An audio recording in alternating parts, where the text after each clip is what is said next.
The final round of the UFL regular season brings the drama of many drivers' seasons coming to a close. And tonight, we are under the lights at the compact pressure cooker that is the Martinsville Speedway. With its paperclip shape, this half mile is filled with close-quartered racing excitement. 200 laps, 400 U-turns here will mark the final tally of which drivers will have their shot at this season's championship. Welcome to Pit Stop TV. I am Emerson Arden with Gary Weaver alongside bringing you coverage of the UFL regular season finale, Speed Visions 200. And Gary, we've had an action-packed 7 weeks of racing excitement, but it all comes down to tonight, where drivers will lay it all on the line to make the cut with a track that provides plenty of opportunities to do so. It is going to be a very, very hectic night here at Martinsville Speedway, a half-mile circuit where, well, which is pretty much mandatory to mention at this point, the one and only time where anyone has seen the Hell Melon in turns 3 and 4, the move by Ross Chastain to get into the playoffs in 2022 in real-life NASCAR. It's a very, well, short track, and of course, under the lights, it is only more fitting, I feel like, because, well, you don't really get to sit around all day and think about, everything that happened in the race. You just go into the race, and then, well, once it's over, it's the middle of the night, you get to sleep it off. But man, it is about to be a very, very hectic night. Absolutely, Gary, and we saw a lot of craziness occur last week at Phoenix. We had 52 caution laps in that 94-lap race. We can already tell that the pressure is starting to get to these drivers, and that was put on display last week. I'm not sure what we're going to see tonight, because on one hand, we don't fan out to as many lanes as you can on the dog like at Phoenix, but because it's so much harder to pass here than almost any other track on the NASCAR calendar, I'm sure the intensity is just going to continue to ramp up. It's going to be, like I said, very hectic. And like you mentioned, it's not as many lanes as well. So there's only so far you can go down to the inside lane, because you're either going to get into a wall or the curbs inside the corners. Here we go. Qualifying is underway. We're going to take a look at the point standings real quick as drivers get up on their warm-up laps. But hot off the press, 2 drivers have withdrawn from this season, which is shaking up our point standings coming into tonight's race. The cutoff race, the regular season finale, all of a sudden has new meaning for some drivers. While we have Sabile, who's pretty much a lock-in on points, and of course Vargas, Heim, Kemp, Nichols, and Mercurio with their wins. From Cy Bowen onward, it gets very, very intriguing. We have a very tight cut line with 7 points between Butler and Palmieri. But Gary, what say you about this points outlook we've got going on here? Well, of course, I was going to say anyone from 13th on to 20th is in a must-win situation. Then I realized, well, it's Palmieri. He's -7 compared to Sean Butler, and as well as just trying to figure out rough math off the top of my head, trying to figure out where everything's going to be throughout the race, or where everyone will be in comparison. That's going to be fun. But Butler and Palmieri are going to be the ones to watch, as well as, well, of course, anyone through here. Cy Bowen, of course, is not entirely safe, because in theory, if he does qualify on the pole, he would still be at risk of dropping out of the cut line. So we'll see how things go for tonight. But Wetz, Paul Hemus, Frisch, Rahman, Smith, Hagenstein, and Stocknecht are all essentially, for the most part, in a must-win situation. I would definitely have to agree with that. Just looking at the points, certainly tonight will be the biggest battle between Sean Butler and Palmieri. But how about we catch up with Sean Butler right now, who is on the track. We're watching his qualifying attempt, and this is, I believe, actually, he might have just wrapped it up. We're still going full song. We'll keep looking at it, but Sean Butler, he has put his car in the 14th position on the timing sheet, and look to try to improve upon that. Goes a 19.792, I believe. He's just running extra laps, which could be very beneficial. I don't blame him. Yep.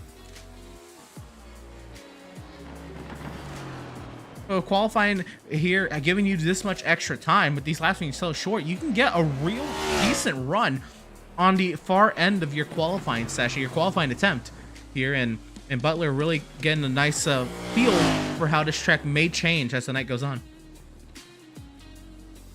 And Palmieri just wrapped up his lap time. He puts himself 12th place in the timing sheet for the moment.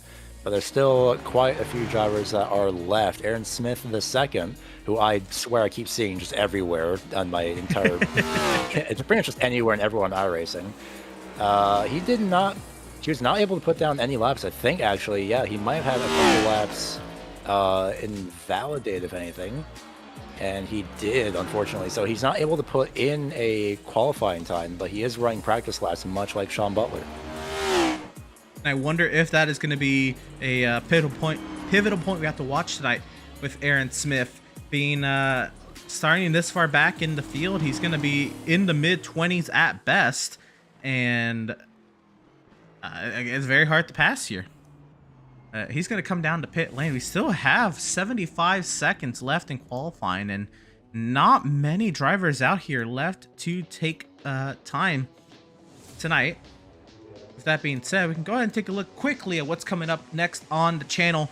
If you're tuning in tonight for the UFL Elite Series season finale, of course, you'll want to join us next Wednesday night for round number 1 of the playoffs at Talladega. But don't just skip over what we've got coming up this weekend. How about Sunday? We have the Sim Pit Radical Series. They're going to be under the lights, or maybe no lights, but they got headlights, with Circuit de Barcelona, Catalunya, of course, home of the Formula 1 Spanish Grand Prix. That'll be Sunday afternoon at 1:30 p.m. Eastern. And of course, Monday night, the Cars Late Model Stock Tour presented by RaceEPI.com at Southern National. This Monday night will be at 8:15 p.m. Eastern. So that's what we got coming up here on the channel here at Pit Stop TV. And in the waiting moments here in qualifying, this is really the calm before the storm. 200 laps after a very hectic 94 laps last week at Phoenix. A lot is on the line, and it all comes down to this. And we're about to set the UFL Elite Series playoff grid here in just a few moments. Time ticks down. We'll let these drivers grid up, and we'll go through our starting lineup for tonight's Speed Visions 200 here at the Martinsville Speedway. Oh, we have our warm-up session.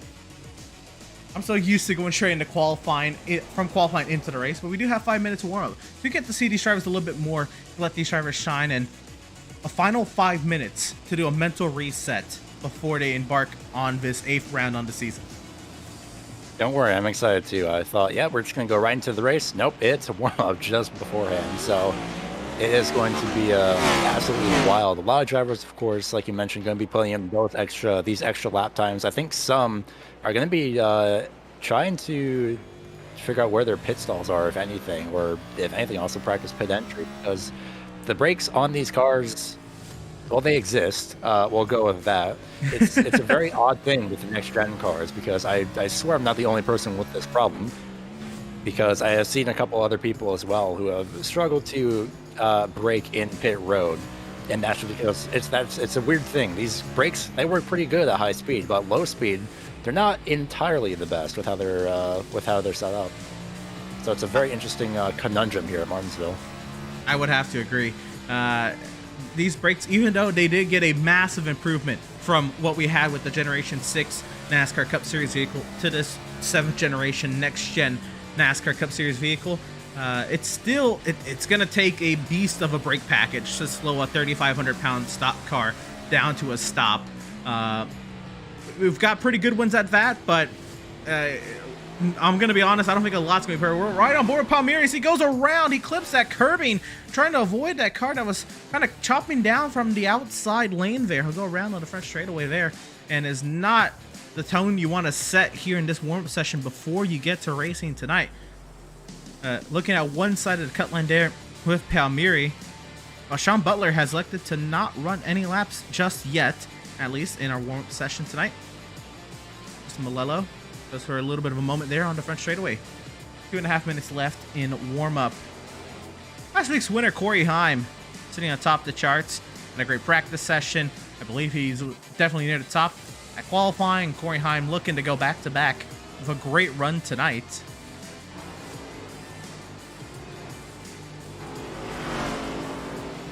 Looking through the qualifying times, it's very, very spaced out overall from the drivers that did set a qualifying time.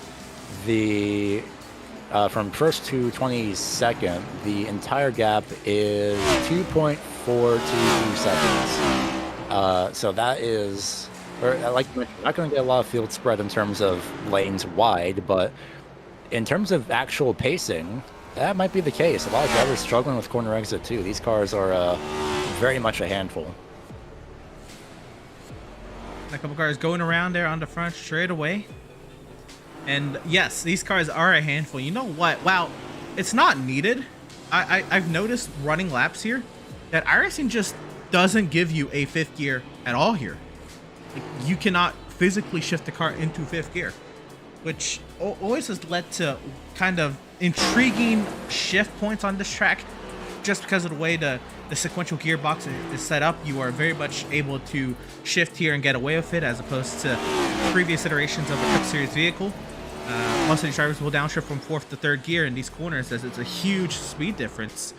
But when you do that, you put so much RPM on those rear tires, you are putting yourself at that risk, and we may see it very, very well tonight, to lose control there on corner exit. Now, I wonder how many drivers are going to be pushing the limits of the power going to those rear tires. Because you push it to, you can't just, well, it depends. A lot of drivers, Corey Heim being one of them, he is downshifting through the corner, and they actually set the fastest lap too, so that's working well for him. But a lot of drivers downshifting to third gear. I don't know if some are going to stay in fourth. It depends if they're going to try and save fuel, more than likely, but you can't just full throttle it out of the corner, because the tires and the car will not like that. It will overload the speed of the tires, and suddenly you're facing the wrong direction.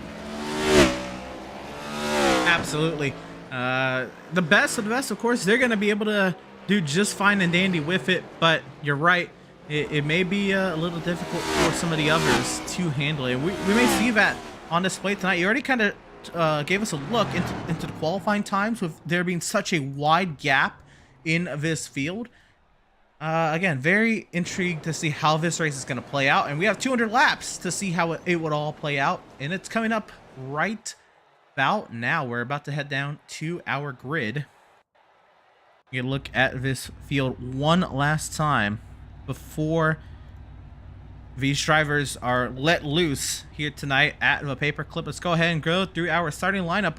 Row number 1, it'll be Ryan Vargas. In the number 30 machine, Corey Heim. With all these great practice sessions and warm-up session, he'll end up second on the starting grid for tonight's race, but it's going to be very challenging to get into that inside if he's not let in from the get-go. Row 2, we'll see Michael Frisch and Barrett Paul Hemus there in the 4th position. Row number 3, we'll find Chris Wetz and Timmy Pacioli, 5th and 6th. Row number 4, we'll find Leighton Sabile, Justin Malello, 7th and 8th. And round out row number 5, Adam Kodal and Matt Wishart. Round number 6 has the 07 of Gabe Herschel starting in 11th, and Ryan Pastana to his outside starting in 12th place. And then just behind them, 13th and 14th, Jonathan Palmera. Keep an eye on him. He is 7 points out from the cut line going into this. He starts 13th. No pressure, Palmieri. 14th is going to be Jake Fluman, with Keith Sherman starting in 15th to his outside. In 16th, it's going to be Cody G. Williams. 17th, keep an eye on Sean Butler. He's 7 points to the good on the cut line, going to be battling Palmieri throughout. 18th is going to be Manan Rahman. Keep an eye on him. He's going to be a one to watch for sure. Zach Nichols starting 19th, and 20th is going to be Arnold Columbia. 29 drivers in tonight's grid. The final 9 will have Cy Bowen. Matt Kemp will start in that 22nd position, one of those drivers who's locked himself into the playoffs. Row number 12 will find Aaron Smith and Andrew Schwartz. Row 13, it'll be Austin Moore and Tristan Hagenstein. The final 3 drivers, Doug Denise, Anthony Rotolo. And to round out the grid, it'll be Eric Webler in the number 69 machine. There's our grid getting ready to do battle here at the paperclip. 2 pace laps on short tracks and short ovals here on the iRacing iRacing.com motorsport simulations platform. You can feel the tension already rising before we even let these boys loose for the first time tonight. We just have to wait and see after 200 laps what this order is looking like.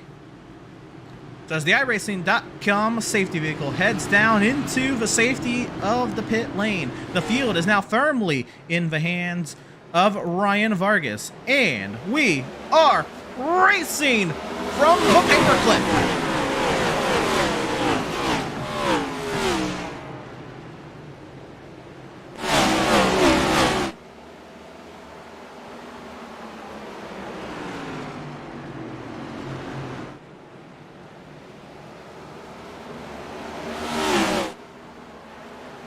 Lap 1 complete, and we've got carnage behind. Multiple cars around out of turn number 4. How about we have the 44 here, Manon Raman, the 04 back there as well.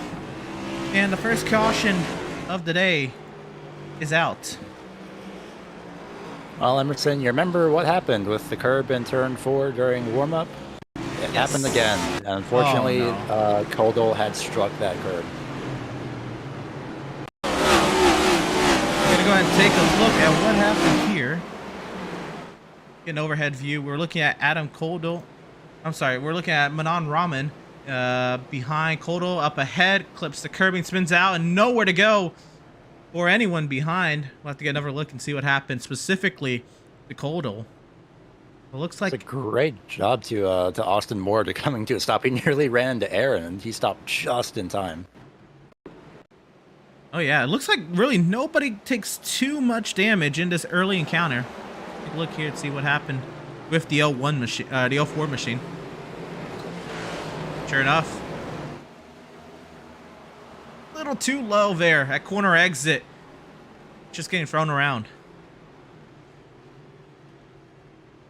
So close yet so far for some of the drivers off the corner. Luckily, everyone does manage to get back going, so it's not the worst thing to happen for some of these drivers. If anything, I think the drivers that took the most damage, I'd say Manon Raman and especially Cody Williams, who had nowhere to go up on the outside there, and the 23 especially as well, of Sean Butler. That's going to be something to watch to keep an eye on for Butler, because he is behind. He's well behind Palmieri. That's right. The battle on the cut line, that is, of course, the hot topic tonight. And Sean Butler will have some work to do if he's going to outdo Palmieri this evening.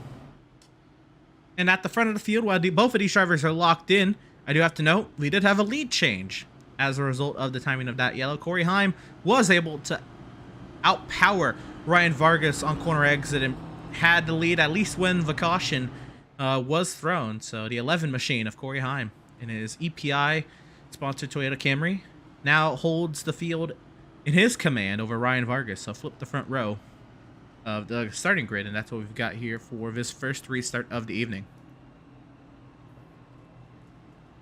Yeah, I noticed on that main start, Heim was absolutely...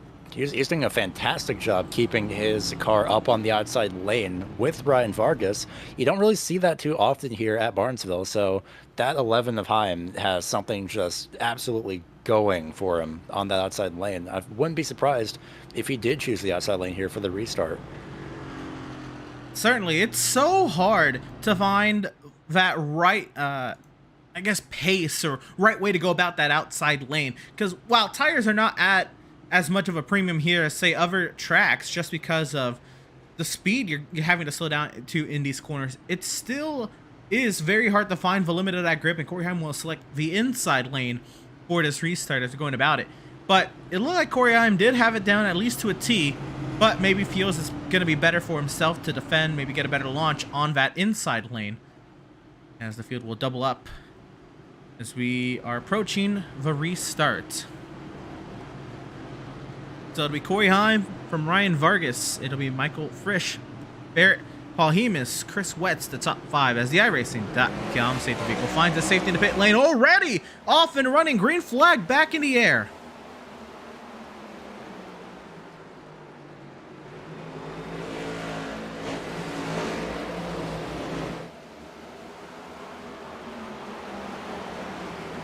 We do have another caution on the speedway, I believe. Oh, okay, the session has not updated there. But fastest lap does go to the 11 of Corey Heim out in that clean air. I'm sure a very prime opportunity for Corey Heim as Ryan Vargas has slipped up from the restart back to that 5th position. So Vargas not able to capitalize on that high side as much as Corey Heim was able to from the initial start. Vargas got absolutely shuffled back there, and well, let's be honest, pretty much the entire top, well, everyone wasn't really expecting Corey Heim to go that early, but that is allowed. The ruling in the jars being is you can go when iRacing legally allows you to go, so that's why Corey Heim didn't start in the restart zone. That's why he started mid-corner about turn 4. It's paying huge dividends here. Corey Heim in clean air, now a half-second advantage over second position Michael Frisch. And really has no worries at the moment. We can find our way now a little further towards the back. Trying to find Jonathan Palmieri. Again, he's the one we're watching here. One of those drivers on the cut line, needing to just have a clean race, not find himself in any trouble. As he got himself a nice advantage over Sean Butler early in the going here. Can he maintain the positioning he holds now? We will have to wait and see. He's doing a pretty good job. He tried the outside lane. It didn't really stick for him too well, so he's opted to go back to the inside lane. As we see just up ahead, side bowing right on the back bumper of Gabe Herschel. Could be making a move here into turn number 3. There he goes to the inside. There it is. Bowen ascend up the inside. He'll get the position from Herschel. Herschel may be more or less giving it to him this early in the race. But that was a bold move from the number 17 machine. And now move him up into that 9th position. Both of these drivers still inside the top 10, with Palmieri sitting in the 11th position. Sean Butler, everyone knows, of course, storyline drivers. You can see both of those brake rotors glowing, as you mentioned in the practice session there, Gary. Oh, we got a moment right there. Kemp goes around right in front of Butler. More contact, and Malello's going to go around. They were doing so well. They almost had it, and then they didn't. Unfortunate. Malello getting the worst end of that deal. We'll take a look at what happened. I think he downshifted by mistake, actually, as well. He definitely lost control there on the inside. So we see Matt Kemp get into that side wall. Malillo, I think, oh man, I don't know if it's a mix of downshifting and trying to move back up to take the appropriate lane, but man, that's just really unfortunate for Malillo. 2 weeks in a row, it just hasn't really been his race. Well, race is in this case. Yeah, very unfortunate. We're going to take 2 onboards here. The first one, we'll look at Kemp and see just what happened to the 54. And then we'll take a look at what happened to Malillo from his point of view. Right there. Oh my goodness, that third gear, lack of rear traction, high RPM, corner exit, and well, the car's just kind of all funneled down into one spot there in Malillo's case. And for Malillo, he was in 4th gear throughout the straightaway, so it was just the traction off the lack of traction off the corner, trying to move out of the way. So we'll see here through turns 3 and 4 as Malillo goes, following suit, sees what's happening in front of him, moves to the inside, and there goes the grip. Tries to hang on to it and just gets turned, just gets caught up. And that's just, unfortunately, just not the right place, not the right time. And unfortunately, Sean Butler's nose was just there enough to turn Malillo there in turn 1. That's the other part of it there, Gary. Sean Butler was involved. The driver who already was having a rough going early, now involved in another incident here. Sean Butler finds himself towards the back of the grid. 28 cars on the track, and he is 28th. So Sean Butler now a lot of work to do to Jonathan Palmieri, who sits in 11th. If he's going to find himself in the UFL championship chase, he's going to work his way down the pit lane, and might as well. Right, you're going to be starting last. Might as well grab, if you're going to grab fresh rubber, if we have 3 sets of tires here, may as well do that, or fill up the car on fuel if it becomes a caution fest and fuel mileage plays into your favor. But Sean Butler with more early troubles and just trying to make the most of it now. I do want to give a quick mention to Chris Wetz, who was is close enough. It's one of the two, but he is 14th coming into this race, 28 points behind the cut line. Look at where he's sitting. In a sense, he's fourth place. In a sense, he is in line to that. Now, of course, we have 181 laps to go now at the start-finish line, but with Chris being up here so far early on, I think he's going to be a threat to steal some positions here. And is this a win and you're in kind of championship format? If that's the case, he very much could steal the show if he puts himself in the right place at the right time. But of course, as you said, many laps to go, 180 on the restart here. And we're going to put the field back in the hands of the 11 of Corey Heim, and we're racing once again from Martinsville.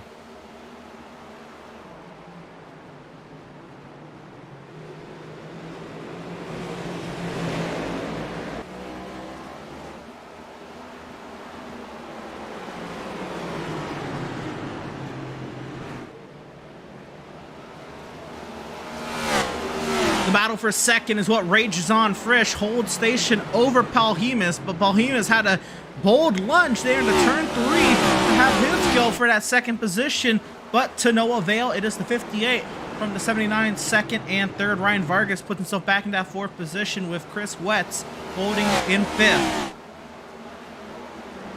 All the drivers in the top 5 looks to be Frisch. Yeah, Frisch, Palhemus, and Wetz are the drivers that are in a must-win situation. Heim and Vargas are locked in on their wins, so this is going to be absolutely huge for these 3 drivers in the top 5. Absolutely. We've got this battle back here to side-by-side behind Sabilate's Cy Bowen, who puts himself into that 8th position, scooting past the 32 of Wishart. And now we've got the field single file. We've had all that restart action. Now you kind of get into this phase where you got to study the car you're catching. You know, we got cars going around, so maybe don't study too hard. It was just a quick 360 spin for the, green. Not even a 360 spin actually, it was just a slide off the corner for Ryan Pistana, as well as another driver that had a similar issue. That was Manan Rahman. They both lost traction off of pin number 4. They only slid a bit sideways. So Race Control did mention if it's a quick 360, we'll try and keep it green. It wasn't even a 360, so we stay green. There you go. And it won't impede the racing action. We won't either, so I'll at least save the replay for now of the incident. But that would be why you will see Ryan Pistana towards the rear of the running order. And of course, we haven't mentioned yet, but we do have our stage break tonight set at lap 75. So at lap 75, we'll see these drivers be awarded their stage points. And then we'll re-rack them, restack them, and run them again for the final 125. Corey Heim is now starting to open up a near 0.8 of a second lead. And in Martinsville terms, that is a huge lead, especially this far off of a restart. Not that many laps. Yeah, only about 9-10 laps just about. Heim is doing fantastic, but Frisch is closing in actually quite a bit. Looks to be on corner entry where he's a bit better. This time by the start-finish line. The last lap is, well, now it's about 0.02 seconds of a difference. In the previous lap, advantage to Corey Heim. Frisch is matching those times.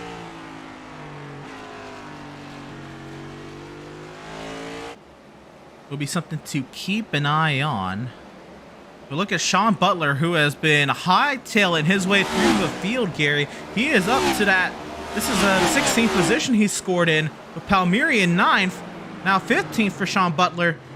He is, he may not be done yet. Yeah, he's put down, but he is right back out here, right back into the middle of the field, and has his sights set on more.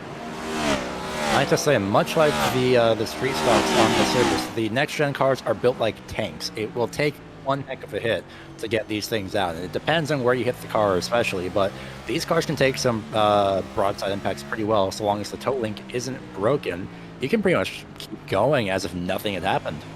Especially here at Martinsville, aero doesn't really matter So in theory, you could run without a bumper and you'd be fine. As we see Zach Nichols move to the inside, Smith goes way up top, stays off the outside wall. I think he knows that at this point it's not exactly worth fighting Butler. Aaron Smith gives up that spot very easily. He'll save himself and see if he gets this opportunity for himself later in the race. But now sets up a little three-car battle here between Hagenstein, Nichols, and Butler. There it is, and they are now starting to close the gap up ahead to Herschel and towards the back of the top 10 here with Wishart.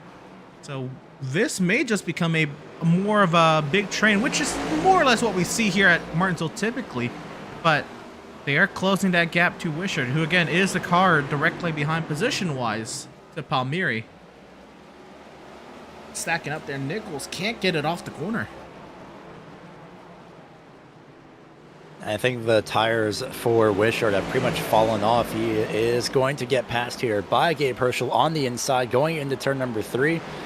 Let's see where the 54 goes. Interestingly enough, to the inside, or 45 rather. I was going to say he was going to hang up on the outside. Does he make it 3 wide? He thought about it, decides against it.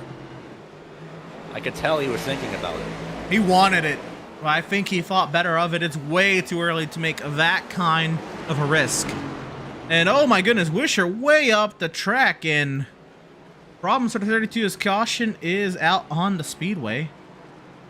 As for the 16, I believe, being sideways, Cody Williams, he is going to be sitting here for a bit, letting the field go by. He couldn't get back going. Finally gets that number 16 machine pointed in the right direction. Let's go ahead and see what happened to Cody Williams. And fortunately, he was there for a minute. Oh, he got the curb. Coincidentally, he's behind the person who hit the curb as well before, Adam Koldel. So here they are side by side going into turns 3 and 4. Williams is going to try and dive to the inside, nicks the curb, and spins it. I could see what he was going for. He had the crossover set up. Just there's a curb down there, man. He almost had it. And you can see with just the line of cars coming through, yeah, that's why Race Control decided to throw the yellow, because Cody literally could not get back going. Yeah, and even though he's off the preferred racing line, it's still a parked car on the racetrack, at a very small track at that. There's no reason to endanger the field there. Let's go ahead and get a yellow. Let's get him moving, and let's try this again. Yeah, from an external view, it looks fine, but it's a very tight squeeze, especially when you have a very limited field of view. So very good on Race Control to say, you know what, we'll leave it. We'll throw a yellow and then just let everyone hang it out for now. So working lap number 40 of 200, we're going to go ahead and step away. We're going to go side by side here. Pit Stop TV. Don't you go anywhere.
Welcome back, race fans, to the Martinsville Speedway racing once again from the paper clip.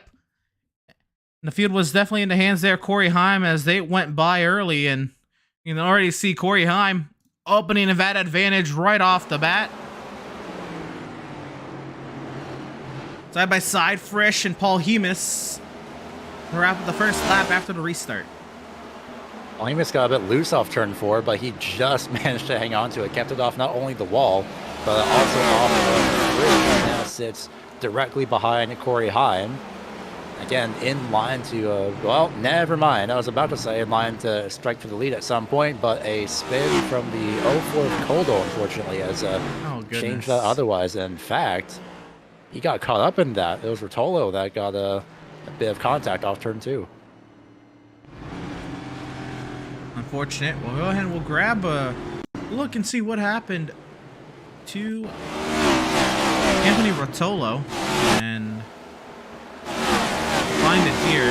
He's racing, I believe this is, we have Kemp, Pistana here, Kodal. See, and flip there on the inside. I believe that was Wisher. Can't overlook at it. Unfortunately, it looks like Rotolo was about to move down to the inside. He was cleared for a second, and then, yeah, that was Wisher who was just there. And I'm not sure. We'll see. A great angle here. Oh, got bodied out of turn 4 by Pistana. Kemp goes on through, and yeah, just ill-advised timing there. Was clear, just not at that moment. That's unfortunate, but looks like, again, no one too heavily damaged. Everyone gets to continue on as much as I know, and can re-rack them, restack them, and try it once again here in virtual Ridgeway, Virginia. Of course, reminder as well, the stage end doesn't come until lap 75, so we'll be here for everyone's. I wouldn't be surprised if everyone stayed out until lap 75 because, like you mentioned earlier, the tires don't really matter here. Yeah, absolutely. You would think they do, being that this is a very flat, short track, and it is, you know, basically doing 180 turns all day long. That right front tire would be begging for mercy. But to most people's surprise, especially to people who maybe think one way about how the tire model works and how much tires are valued in the short track space, you'd be surprised just with how much you have to slow down for these corners. You're not putting as much stress onto that right front tire as you think.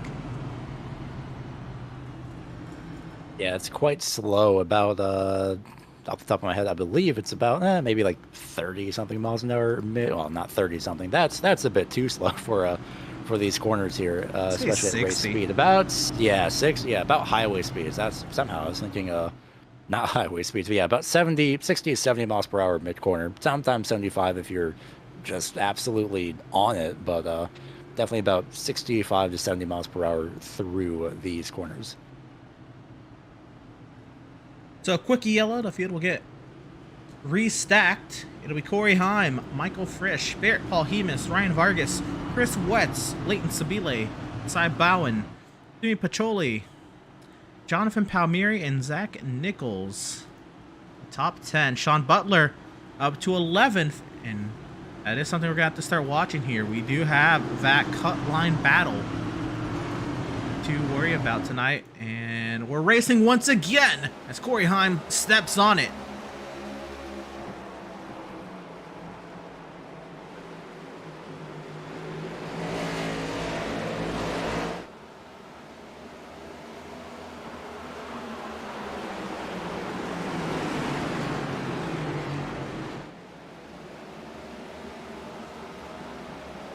Oh no, Palmieri with a moment out of turn 4, and all of a sudden, the cut line has shifted momentum all the way into Sean Butler's favor.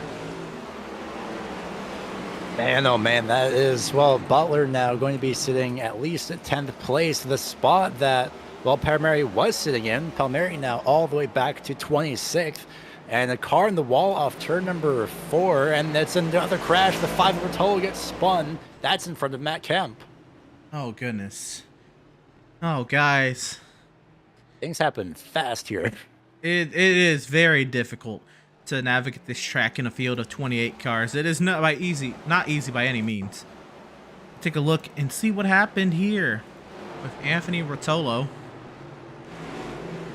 in the 5 machine. And it was Kemp who caught the wall, and then Rotolo avoided it, then sideways gets clipped from behind. Oh my goodness. That's the same thing that happened with Melillo. Goes down, and that direction change really upsets the car. What happened is Kemp had hit the curb earlier. Man, that is now the 3rd driver to get absolutely... I don't even know if he actually hit the curb or if he just got loose, and maybe both. If he didn't nick the curb for Kemp, that is very, very minimal. On board of Matt Kemp here. Oh, just barely, but he did. Oh. Ooh, that one might hurt a little bit more. That's just, wow. That was, that contact with the curb as well was just by, if anything, I'd say millimeters, not inches. No, he barely nicked it. That's about like a half inch, if anything. Wow. Earlier with Melillo, there's Kemp, and that time Rotolo was in 3rd gear while Melillo was in 4th gear when he had to make that move.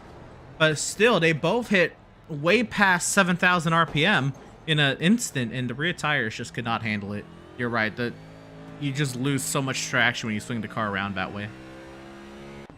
And these things might be planted, but very, very selectively in some cases. So it is an experience. And oh, by the way, before all of this, Jonathan Palmieri has fallen back to 27th. He's currently sitting in pit road. He's actually lapped down.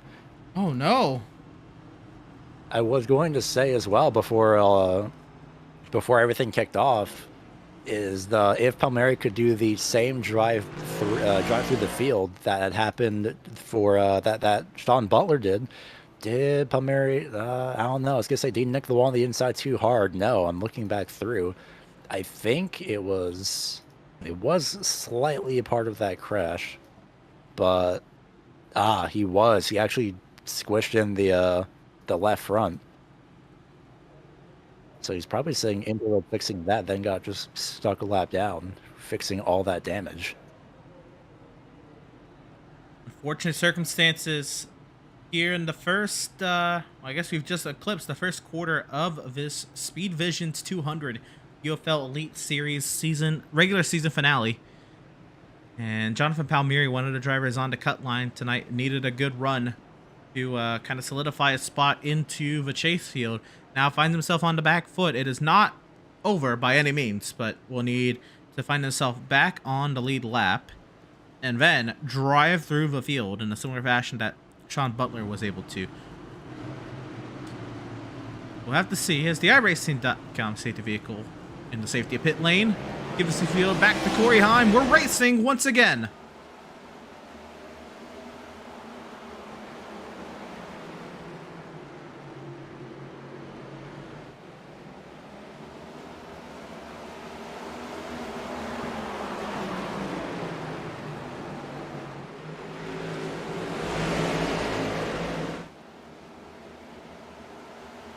One lap complete off the restart.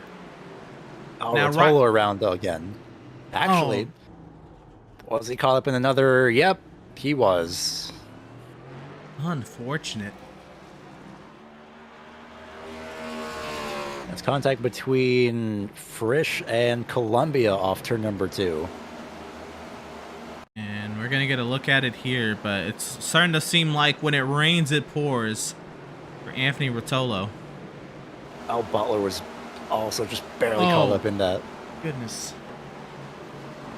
Oh, yeah, Butler did get damage. Oh, big hit there.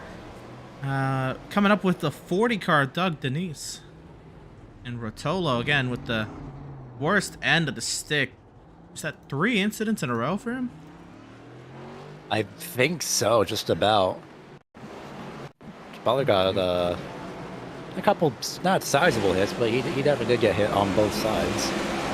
He is now going to pit road, so could this go back in favor of Palmieri? He is back on the lead lap.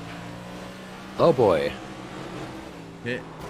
Oh, that's a big hit. That very close to damaging that left rear toe link. That if he didn't, looks like Butler may be okay, but definitely that car took a good hit on that left side.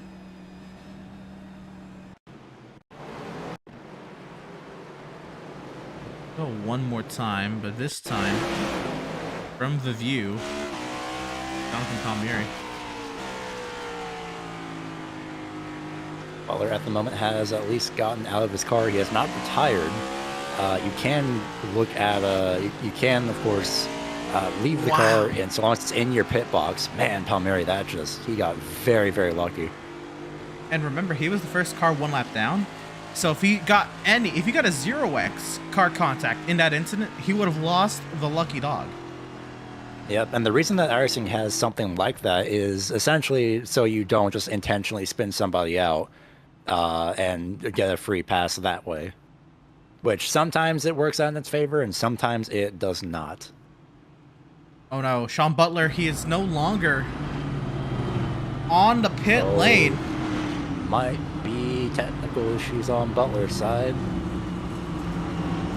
Because his connection is not playing too nice right now. Oh boy, I thought he stepped out of the car. It's not that.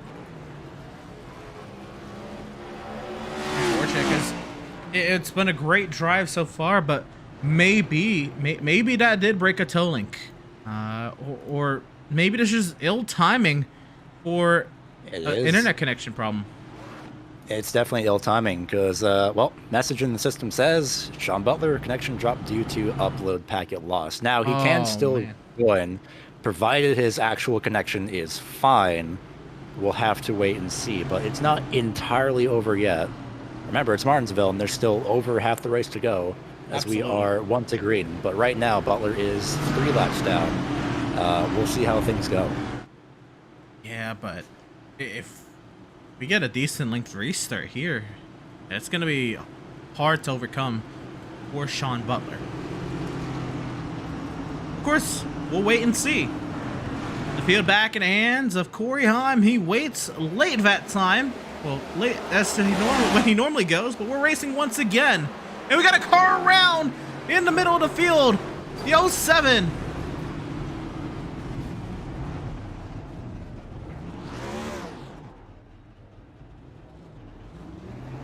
A couple more cars sideways. The 15 of Sherman and the 16 of Cody Williams. I saw that happening kind of like out of the corner of my eye with that restart, and I didn't think it was going to end well. And for a few drivers, it did not. Oh. Traction on the restart by the 07. That's what happened. He swings out. Oh, no. And then just a bit farther up, a couple of drivers got involved in their own accident. Did Malillo come to a stop in time? Because I think he did. He did. Well, almost. Looks relatively intact, though, for the most part, so it's not exactly race over. That's about 3 different incidents at once there. Yeah, it is. See it here. Looks like, so the 07 of Herschel, he got a great restart, then had to check up. Oh my goodness, 32 of Wisher just came in from nowhere. Oh my, nowhere to go from Malillo.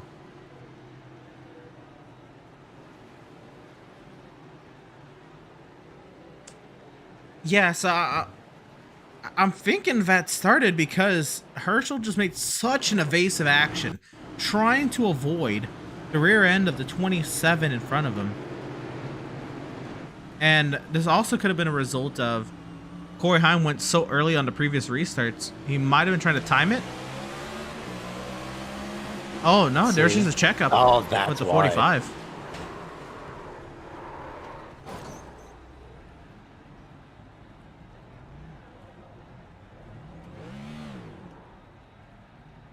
Well, this caution puts us closer and closer to the stage break, expected at lap 75.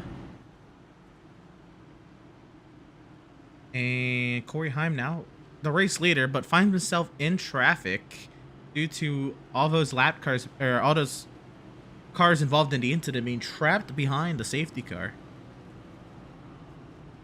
I'm looking back through the last incident to see why there was a stack up, and Zach Nichols couldn't get his car into third gear. He got stuck in second, and then that in turn caused Hagenstein to check up, which then in turn quite literally had the 07 unfortunately having himself turn due to the loss of traction. So wow.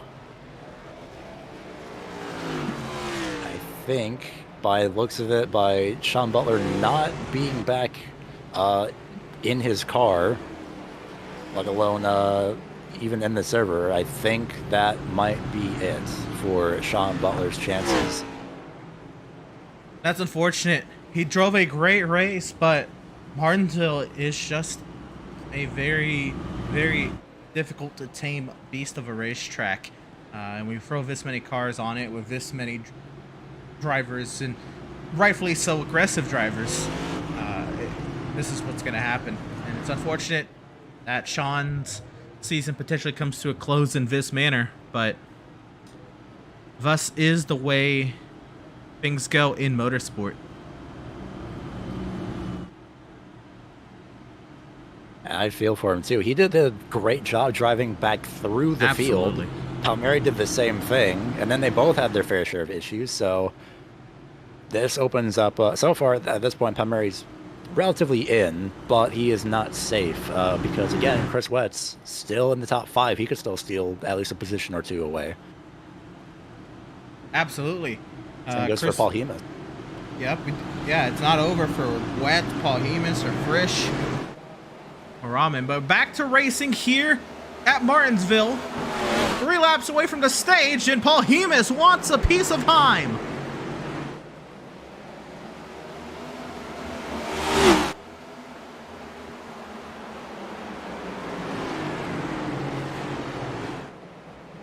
One lap complete from the restart. No. Paul Hemus is going to go around. Oh, big hit to the inside wall. 4 to 79. Then the caution's going to come out. That may be the stage break.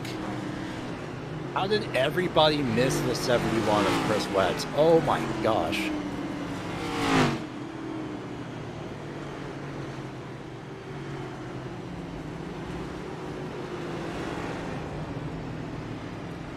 Wow, remember the gearing we were talking about earlier on the who's in what gear? Oh, did that have something to play with on this restart? Yep. Paul Hemus was in the 3rd gear. He downshifted to 4th, going into turn number 3 here. There he's on the outside lane, downshifts here. That's why he did fall a little back behind Corey Heim. And then off the corner in 3rd, overloads the rear tires. Traction is absolutely non-existent. Somehow ever manages to avoid Chris Wetz. Yeah, I was very surprised. I thought it was going to be big. Yeah, Chris Wett's back into traffic, and traffic wiggles its way through. Unfortunate for a couple Texans involved in this incident. And Ryan Vargas also somehow, near the center of this incident, avoids getting too dinged up in that one.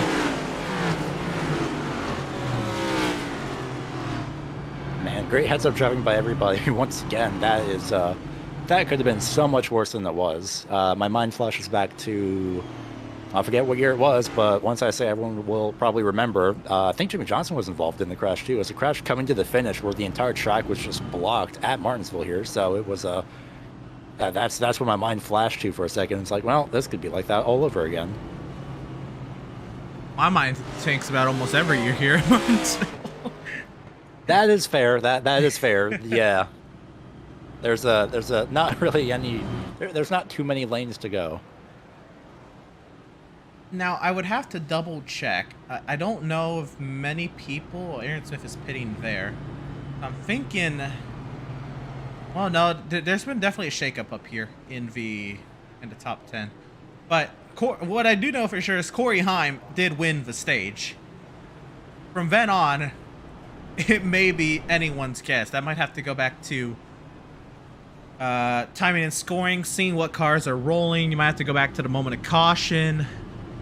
That might take a moment to figure out the exact top 10 there for the stage finish. I think if I remember correctly from the race control drivers meeting, is that they said it will end at 75.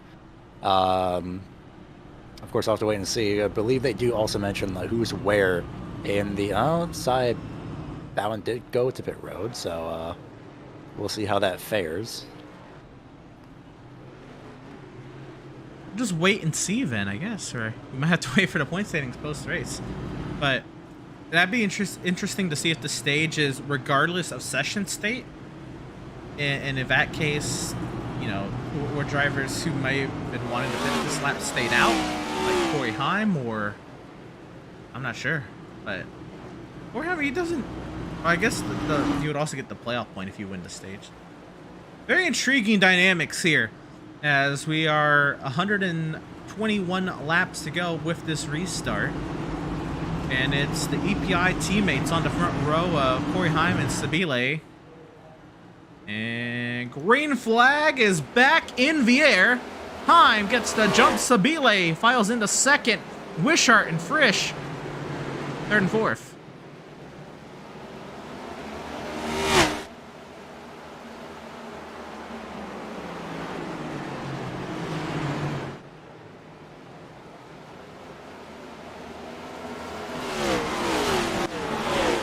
In the battling here, how about Adam Koldel and Keith Sherman, two drivers involved in incidents earlier on in this race. They're consistently now going at it for that 5th position.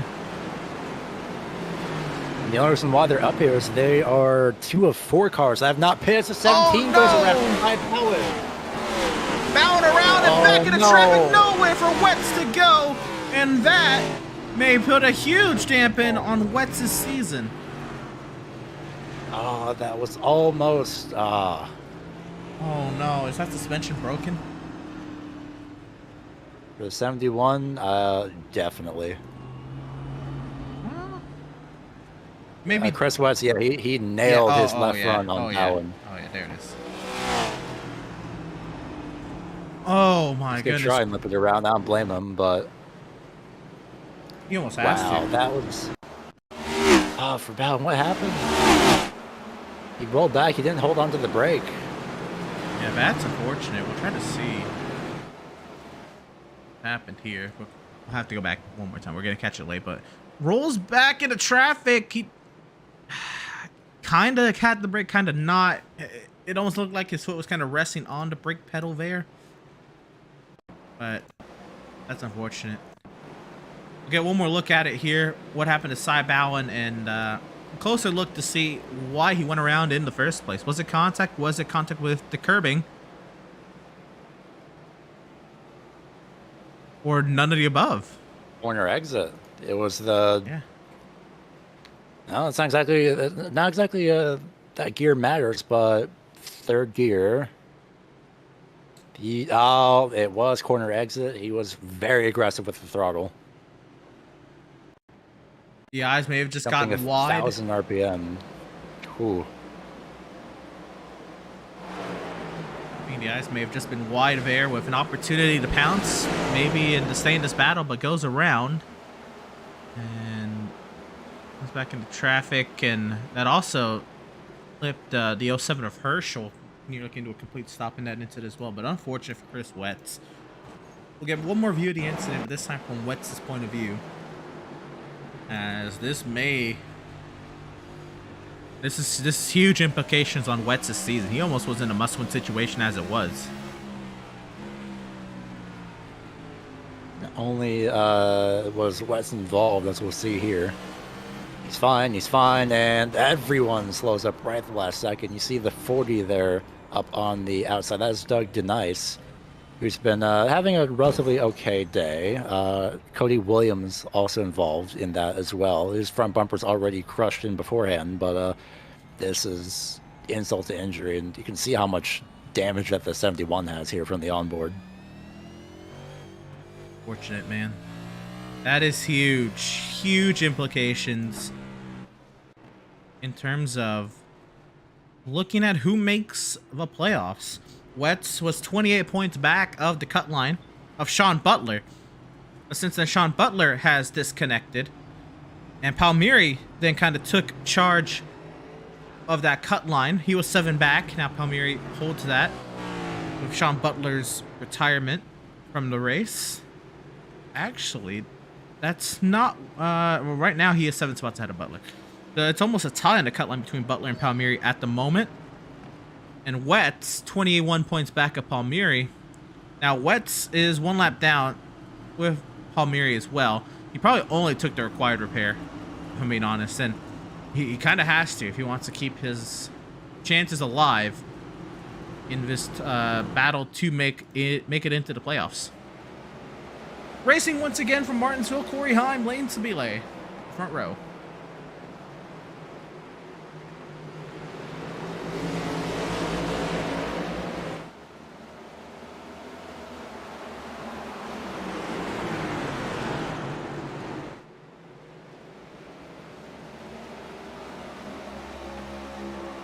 Michael Frisch getting very friendly with the rear bumper there of Sabile and is now really laying the chrome horn on the front nose of that 58, giving the message to the 25.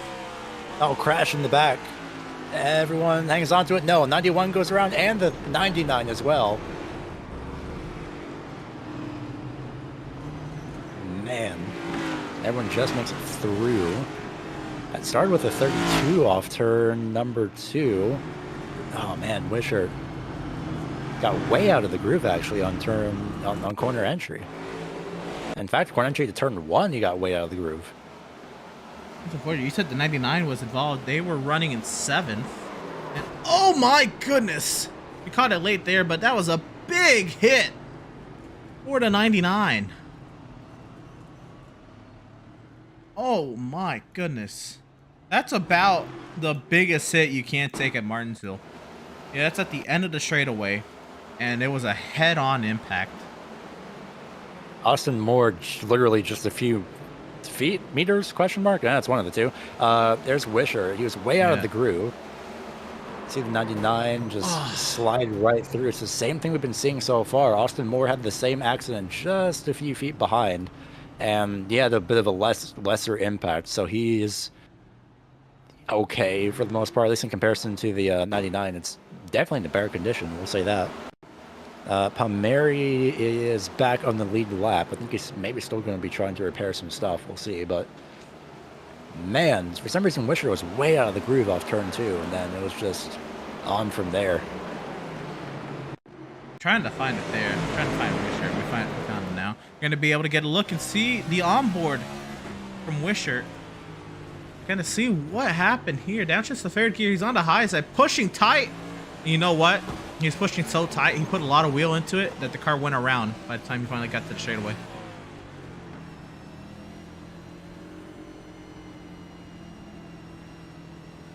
It's so easy to do on iRacing. Not even halfway yet.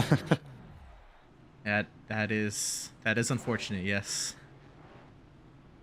But specifically what happened here with Wisher, that's so easy to do on iRacing. Especially on these ovals, right? You're pushing right. You want to put a little bit more wheel into the corner to try to get it off the corner, and it's like, that's a later problem for the right front tire. And by the time you get it off the corner, you also do have a straightaway, and the car took off in the direction he was still steering. That's really unfortunate. I could see what he was trying to go for. He had Zach Nichols on his inside there on the entry of turn 1, but as far as going that far wide, I believe he just put too much brake into it and then just ever so slightly locked up the tires. Unsure at the moment, but I'm just keeping an eye on Palmieri right now, who is going back a lap down, question mark? Nope, he's going. So he's still getting some repairs done. But he does stay on the lead lap this time.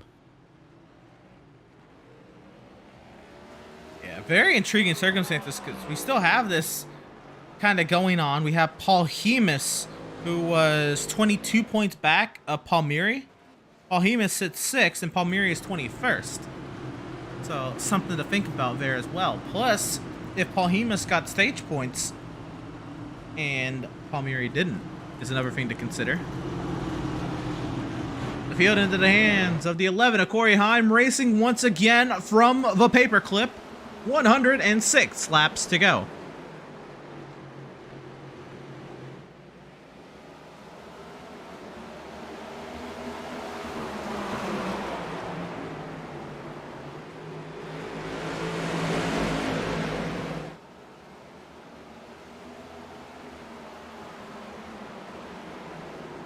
One lap removed from the restart. No, around goes to 58.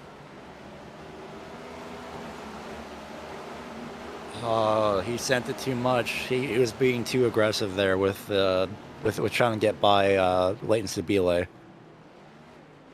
And no caution. He was up out of the groove. Everybody avoided him.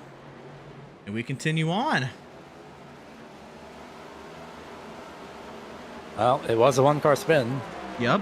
No one else was really involved. Like you said, it was out of the groove as well. So we'll see as we see Paul Hemus on the quarter panel of the 86 of Pacioli. This is an absolute dogfight. Pacioli trying to put Paul Hemus away, but Paul Hemus not letting him do that. And now sideways out of the corner. Paul Hemus threw out of Pacioli's mistake, and Paul Hemus up to 4th. Oh, 27 goes around in front of Aaron Smith. Hagenstein, caution, there it is. Right in the middle of traffic. Schwartz took a hard hit to the inside lane. I think the 04 of Koldel also got some contact afterwards. He did, yes, with the 32.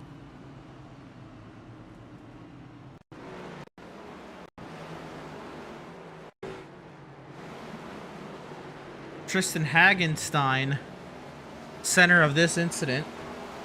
Right there, avoids the incident with the 86 of Pacioli. And is then on the inside. Don't think that was curbing, but Aaron Smith gets a piece of that rear bumper. And then nowhere. Schwartz took a big hit to that inside.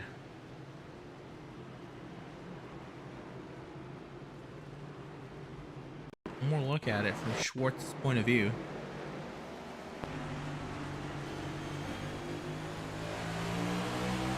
Canadian in the 67. Trying to make something happen here is a very highly contested battle. Then there's a car in front of him. Oh. Boldo taps the inside wall as well. No damage, I would imagine, from that hit. That's a pretty slow impact from the 32 and the 04. So it was all right. They'll be fine for the most part. It could have been a lot worse. It could have been at racing speed, if anything. And through all this, a few drivers have gone to pit road, and so many drivers have visited pit road that, it is all over the place, I'll say that. Yeah, I believe Zach Nichols is now the leader. I believe both the EPI cars came in at that halfway caution. And we're going to go side by side and figure out exactly what our running order is as a result of those pit stops. So don't you go anywhere. We'll be right back. More racing action from the Speed Visions 200 at Martinsville.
Welcome back, race fans, to the Martinsville Speedway racing once again. It's a new leader. It's Zach Nichols out in front.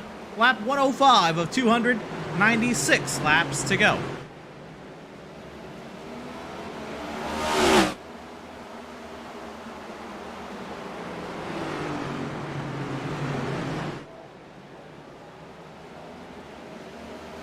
One lap complete, and it's a dogfight for the front. How about Paul Hemus trying to get a piece of the action up front? Side by side and just get shuffled out off turn 2. He doesn't decide, or decides not to dive it into the inside. But he might use the bumper. We'll see here on the entry to turn number 1. Paul Hemus, keeping in mind essentially in a must-win situation. Chris Wetz, the driver that was 14th in the playoff standings coming into this, was only 1 point ahead of him. Well, Wetz now sits 24th. This is going to be absolutely wild as Paul Hemus gets a bit out of shape.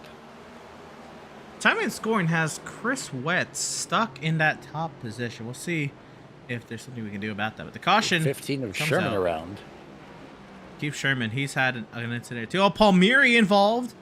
Oh, it wasn't the curb again. It was not. It was a stack up. See what happened with Keith Sherman right behind Paul Meary. And yeah, Paul Meary trying to avoid a stack up gets turned around and not too much damage, but a setback in the running order certainly will not be Paul Meary's favorite thing. Yeah, Sherman couldn't see the stack up in front. He had the 3 directly in front of him, so he could only do so much. He tried to get off of the of that quarter panel, but then that just fully turned Paul Meary around right back into himself. A little bit of front end damage there from the 58 and kind of rolling out of the way. As a driver off to the right-hand side, Paul Meary here. That was the 39 of Arnold Columbia, who just came to a stop just in time.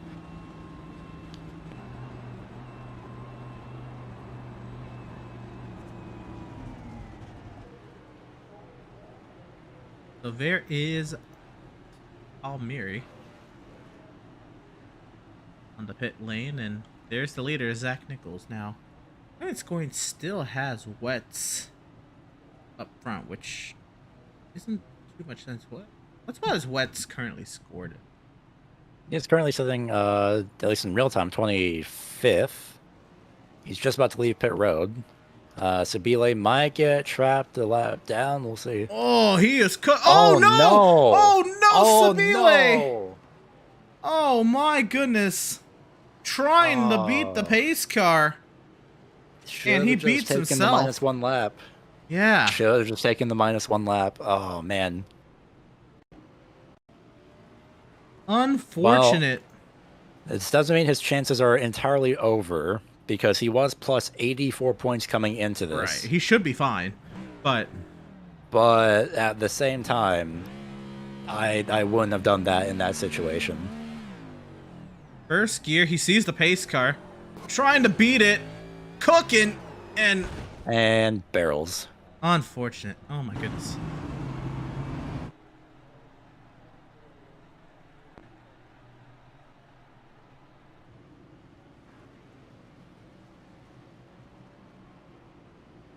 We're gonna see if we can get our timing and scoring reset right here for the restart. Don't you worry. Zach Nichols still the leader from goodness. Amy Patrioli. Patrioli, that's right. And Paul Hemus there in third. And we double up. We're getting ready for the restart here at Martinsville. Now working to the south side of 90 laps to go. And seasons are starting to be set in stone with all these cautions and some unfortunate circumstances. There is the iRacing.com safety vehicle finding its safety in the pit lane. And we're racing once again from Martinsville. Nichols out in front and gets a nice advantage in front of the field.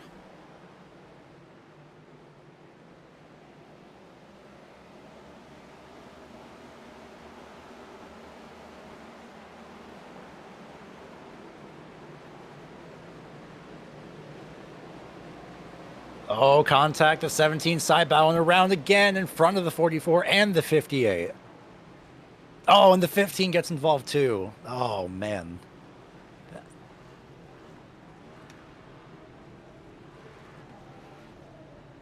That was all, yeah, Sherman, Bowen, Frisch. Oh, man.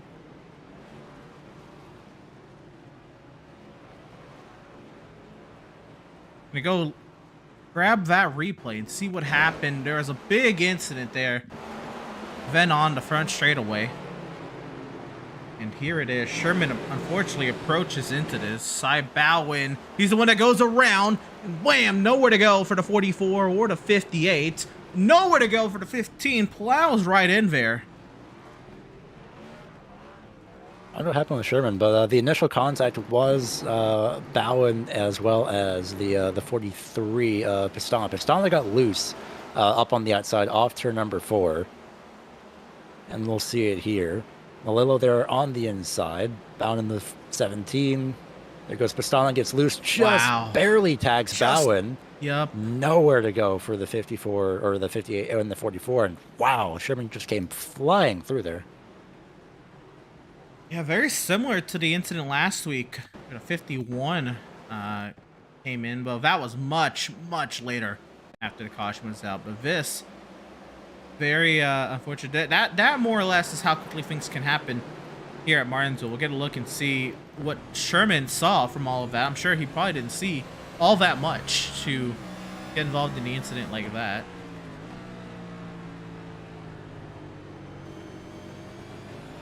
See what happens here. Sits behind, moves out to the inside, and there's the crash. Oh. Down to the first gear and couldn't get it wood up in time. If anything, I think, yeah, even the 39 didn't get slowed down until well after Columbia. He was lucky enough to have a clear lane, so Columbia wasn't the only, or Sherman wasn't the only one to see that at the last second. It was just a matter of which lane to be in, but I'd be surprised if Sherman was paying attention to Columbia, and then once he saw it was way too late, he couldn't really move up to the outside. You may be wondering why there is a clock up in the top left. I mean, scoring is, it'll take a few green flag laps to get that lap count correct, but working lap 119 of 200 here with Zach Nichols out in front. Zach Nichols, I believe, would be the only other leader in this race from Ryan Vargas and Corey Heim. If Ryan Vargas even, I don't know if Ryan Vargas got the first lap led. That would be something to check, actually. Check that real quick. Actually, he did not, or he's not registering that he did. But the driver that led the first lap, let's see here. It was not Vargas. He was actually beaten out by about half a car length by Corey Heim. So Heim led everything until his pit stop. Wow. I don't know if the initial green technically counts as leading a lap, but not for points. But if you would like to count that, yeah, Ryan Vargas did that. So here we go. We are racing.com. Safe vehicle into that safety of pit lane. Hands the field over to Zach Nichols. Only the second leader in this race. We're racing once again from Martinsville. 80 laps to settle it.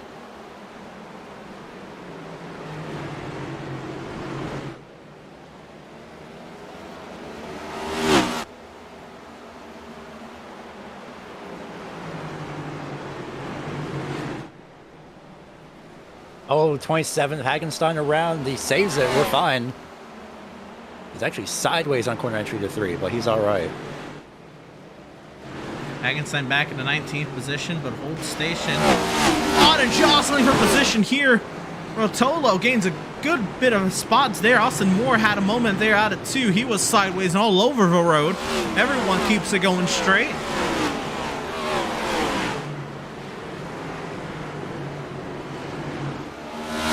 This is the battle inside the top 10. The 39 of Arnold Columbia holding that final spot inside the top 10. Aaron Smith trying to make his run back through the field.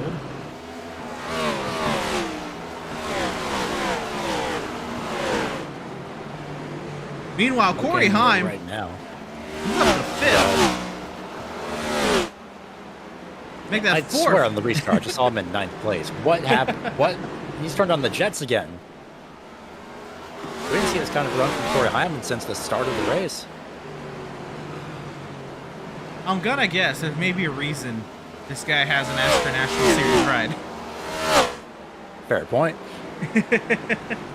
But he is absolutely, for lack of a better term, just dotted up the field on his way since the pit stop.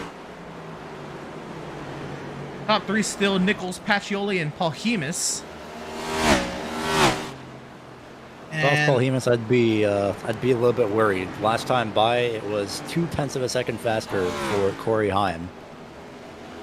And for Paul Hemus, nearly in a must-win situation. Now, with the cars retiring, it is further helping Palmieri's scenario. But 22 points, the difference between Paul Hemus and Palmieri. And cautions out on the speedway. Arnold Columbia. Oh, big damage. And Palmieri involved. Oh no, Palmieri, just talking about him. Palmieri is one of those cars who went around. Let's see what happened. So all started with the 39 car of Columbia. Let's see, it goes through turns 1 and 2. The sideways. Oh, it got loose. Just clips Palmieri. And that 67 was as well, nowhere to go. That is Andrew Schwartz. That is one of the heaviest turn 2 impacts I've seen in a while at Martinsville. And Palmieri just cannot catch a break recently. He can't. Oh my goodness.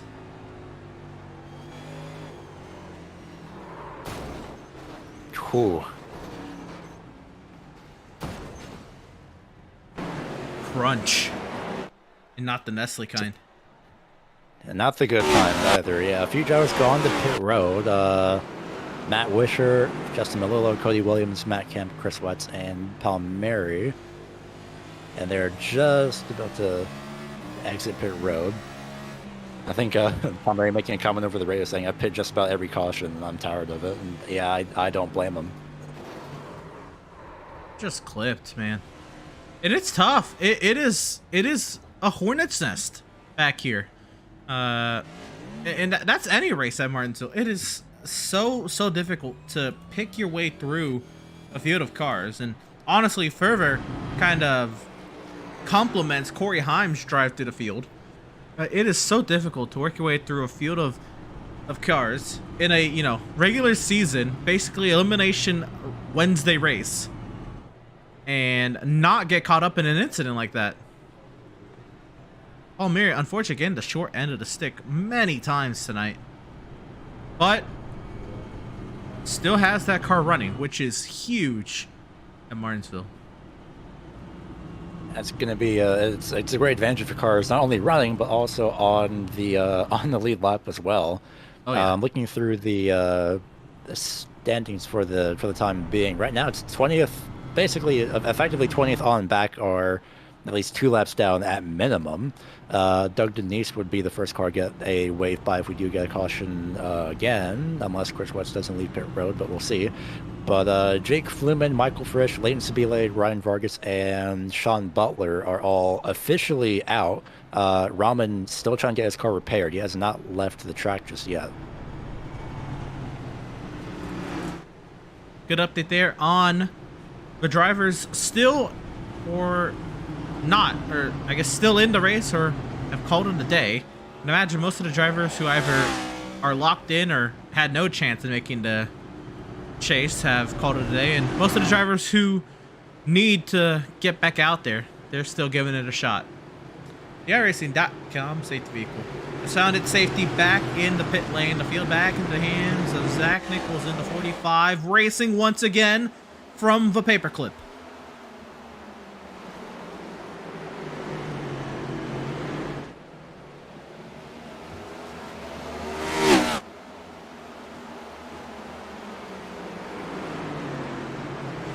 Up the 86 lockup is left front tire ever so slightly. It wasn't enough to produce smoke, but he is hard on the brakes there to stay in front of Paul Hemus.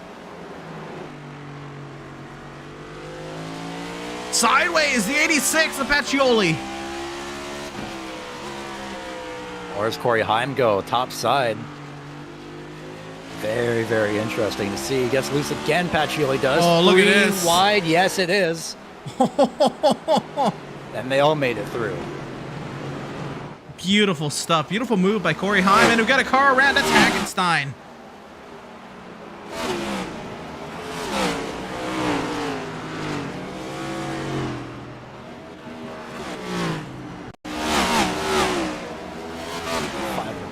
As well, man. Rotolo can't catch a break either. Matt Wishart also involved in this as well. Oh, guess who was involved in this too, actually? Well, we'll get to that. 17 and 27, a bit of contact. It looks intentional, but I think it was just a matter of speed difference there. I saw it on the left side. If you blinked, you missed it. But don't worry, we'll get to that. Palmieri involved in another caution. Man. I'm starting to run out of what to say about Palmieri's situation. I get paid to speak, and I'm speechless, man. This is tough. So Bowen gets into the rear end of the 27 there, goes around, but Palmieri again gets caught up. It looks like he escapes relatively clean, but does get contacted with another car, and I'm gonna be honest, the incident count for Palmieri will not be pretty after this one. But it's the 5 that gets clipped from the 32 of Wishart. Interesting. Oh, sorry. Every time I think you're going to stop. No, it's fine. It happens. It's just human nature for the expectations. But anyway, a quick note from Race Control, and I'm just listening to their communications. The 07 with a warning for being, quote, dangerously close to changing lanes. Now, he definitely did change lanes before the start-finish line, but it's, of course, that warning is definitely something to keep in mind there. So lane changing, of course, will get penalized here. So that is being held, even if the leader gets one heck of a jump. I wonder if we can find it. I can find it. And there it is. We caught it last second. We'll get one more better look at it. But he dove it down to the inside. 43. And you know what? We'll look from the onboard of Aaron Smith. Who's right behind. The 07's there on the right-hand side. The green. Yeah, that is a lane change before the start-finish line. I thought they're being pretty. I don't blame them for being pretty lenient because it didn't really hinder anybody and everybody. So a good call there to at least go with a warning and not because Herschel was pretty much clear with everybody around there. But regardless, though, we could be tipping into the territory of ending on a time limit. Oh. What's the time limit we have left in the session? That is a good question. According to, I forget with ATVO's timing and scoring, I believe at some point it takes over between a race estimation time versus an actual time limit. So at the moment, 19, now just flicked right back up to about 20 minutes. So that is the race estimation time. Right. Intriguing. Nonetheless, the field back in the hands of Zach Nichols, racing once again from Martinsville, 60 laps then to settle it. And we race on.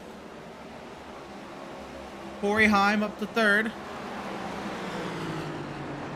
Pacioli trying to hold on to fourth in the battle for the top 5 positioning now between Aaron Smith and Gabe Herschel. The 07 versus the 70. That's interesting. Aaron Smith with a... I never thought I'd see this, but we'll see how this goes. So far, Smith holding his own on the outside, but with these two being side by side and Herschel sliding up, it's going to drag them both into the clutches of Austin Moore. And everyone else, as Smith gets into the outside wall from getting loose on the outside. So Aaron Smith now has a little bit of recovery to do. Austin Moore up the inside, looking for that 6th position in Cy Bowen. in the 17 wants a piece of the action.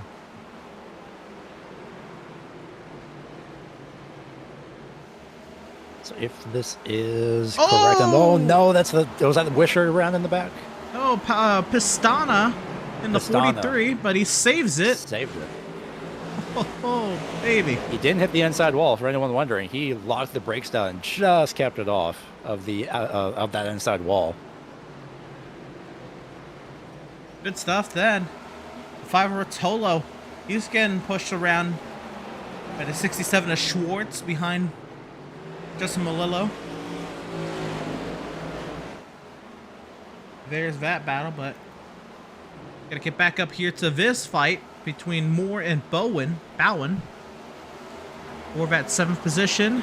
Bowen clears the 91. Oh, he locked the left front. Corner. Well, right when it ended, it started back up again, so we'll see if we can hang on to the outside. And oh, look, it's the inverse numbers. It's the inverse cars again. 07 and 70, they're going to be single file. Ford does not lock up the left front tire, so he's fine. Now goes Bowen, the 07 of Herschel sideways. Gabe Herschel, big moment. And he'll find a clearing in the track here. Throw it in first gear, spin that around. He'll be all right. Yeah, that's fine. No doubt Racing still keeping a very close eye on that. And yeah. Car parked in front of the leaders. Ooh. That's a 15. Very tight squeeze for Nichols, Paul Hemus, and Heim. They make it work.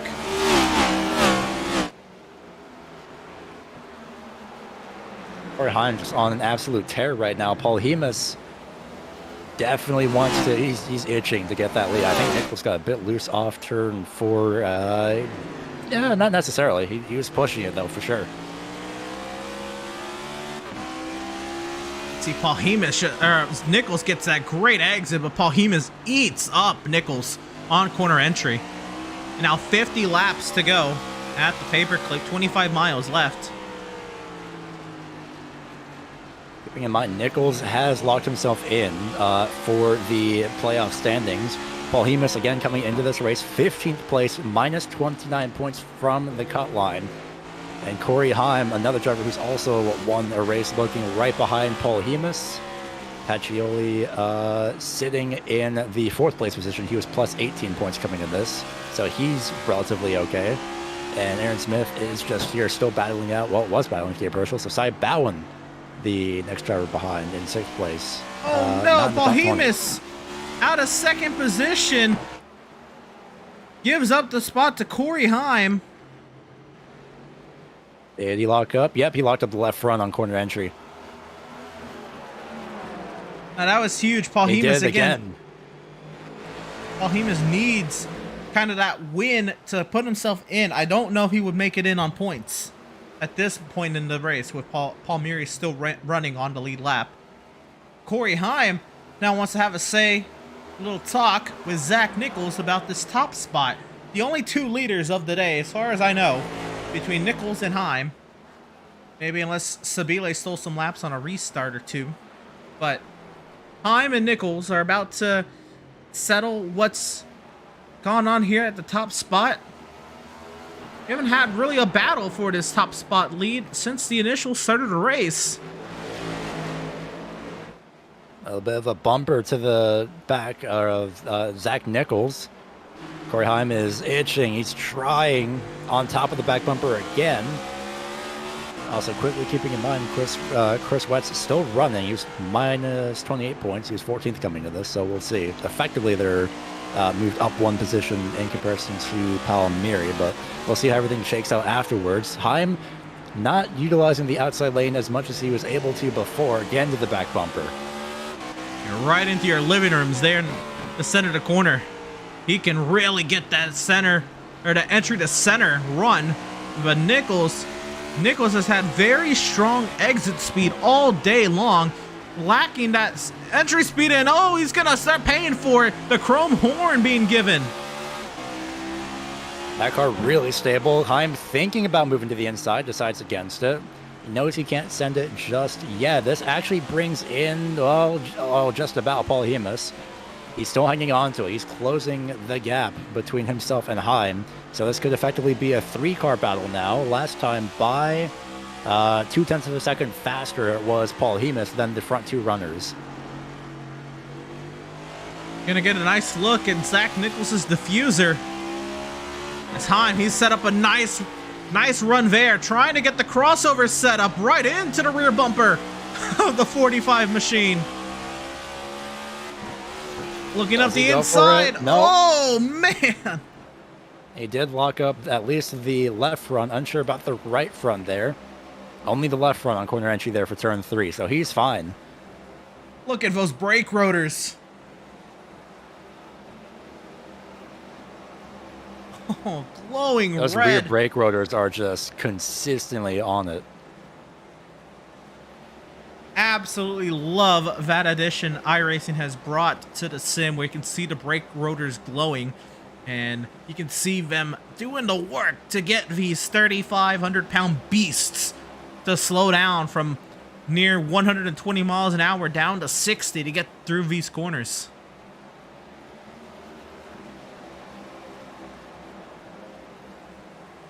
Now, lap traffic sitting in front of Zach Nichols. That is the driver, Cody Williams, who was 17 laps off the pace.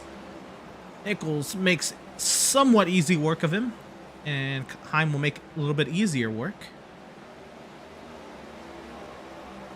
I think Paul Hemus is struggling with corner exit here. Quick update on Jonathan Palmieri. That number 3 machine currently sits in that 10th position and is looking to potentially point his way in to the UFL Elite Series Championship playoff. But the battling continues on here for the Speed Visions 200 race lead.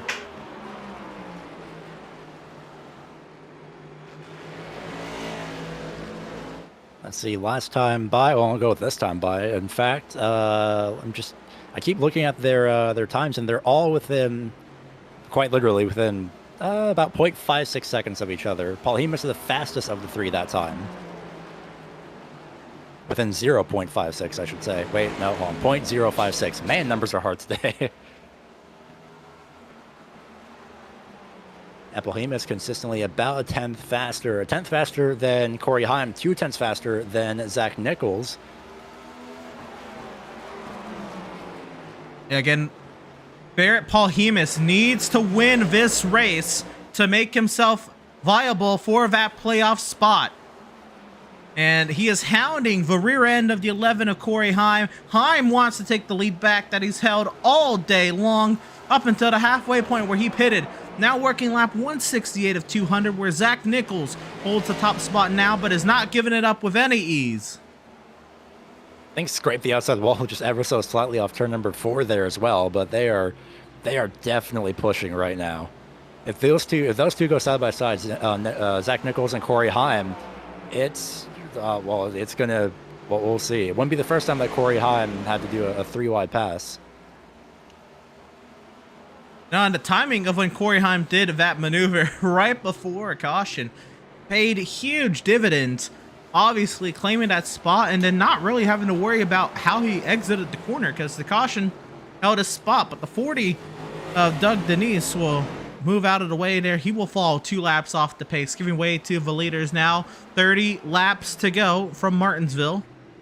Continuing to click off laps and bring this regular season finale to a close. Now Corey Heim has lost touch with Zach Nichols, maybe using up too much tire on the right front. While tire wear is not huge, it still can be a factor.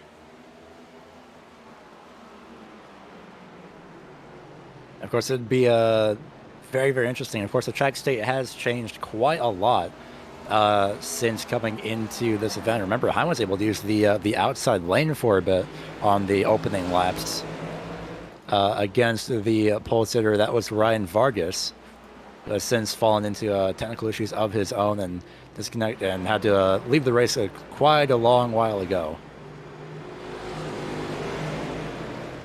Just taking a look quickly at what's going on around the track following this little group here led by Adam Koldel in the 12th position. They're trying to See if they can gain anything. Hagenstein up the road in 11th. Palmieri up ahead of him in 10th. And really the battle that is on the track that most people will want to keep their eyes on. Really the only battle on the track is this lead battle now. Quickly turned into a battle for second only between Heim and Paul Hemus. They've all been trading lap times just about. Nichols, last lap time, a 19.9. And then for Corey Heim, his last lap was a 19.8. 19.8 as well for Paul Hemus. Difference between second and third, about 0.03 seconds. So trading lap times just about matching. It is definitely fluctuating here. Absolutely. And of course, Nichols, Heim, they're in to the playoffs via wins. But Paul Hemus, he needs to win to make it into the playoffs. It is two very different tones on what's happening next week for these drivers, dependent on where they place up here.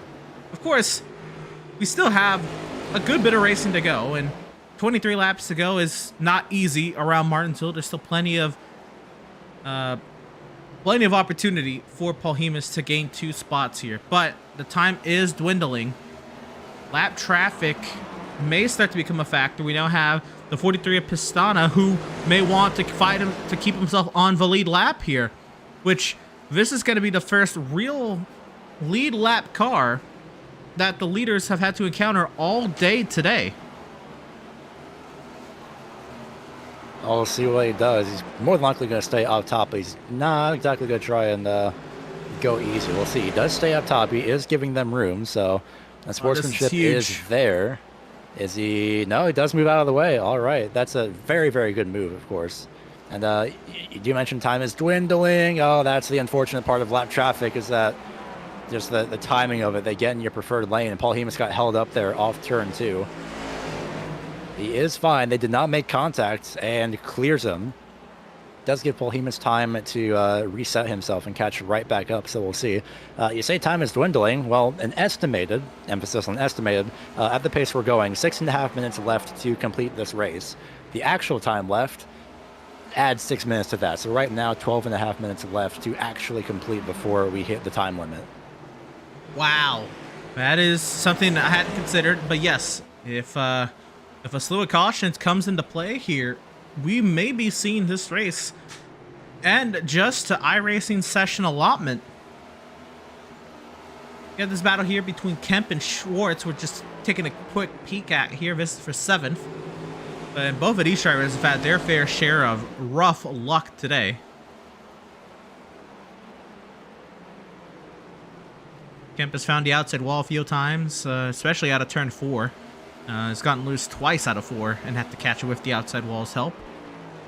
Andrew Schwartz had a clean first half of the race, but started just kind of getting clipped and nicked and bumped more and more in the incidents that brought out yellows later in the race.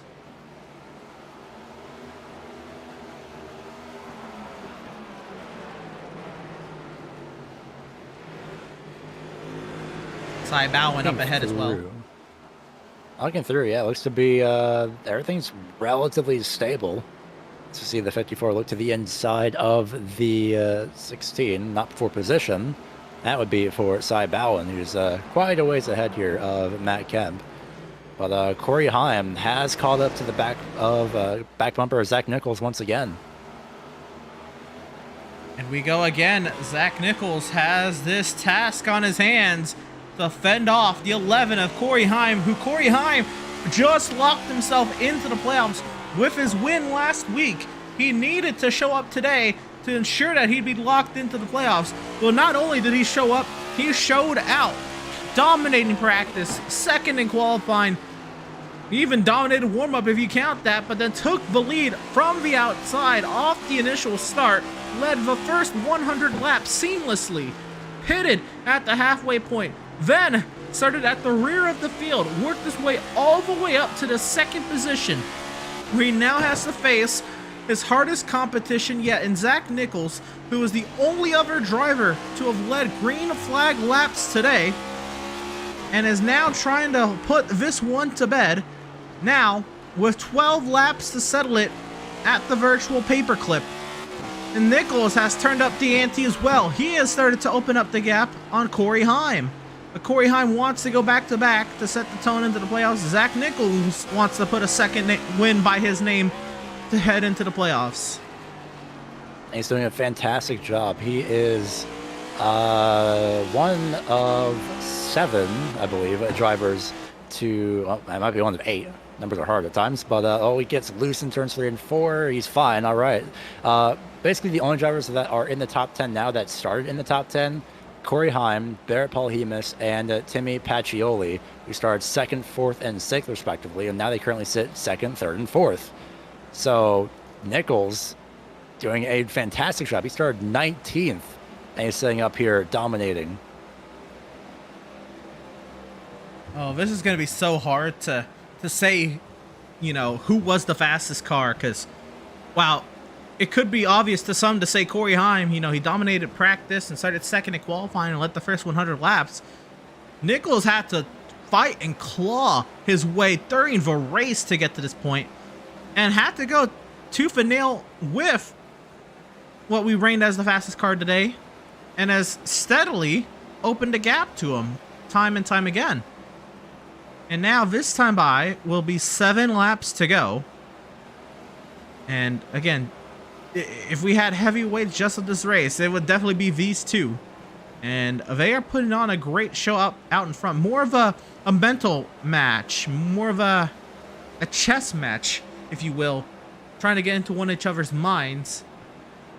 While they're not necessarily going at it side by side, they're still very much applying pressure to one another.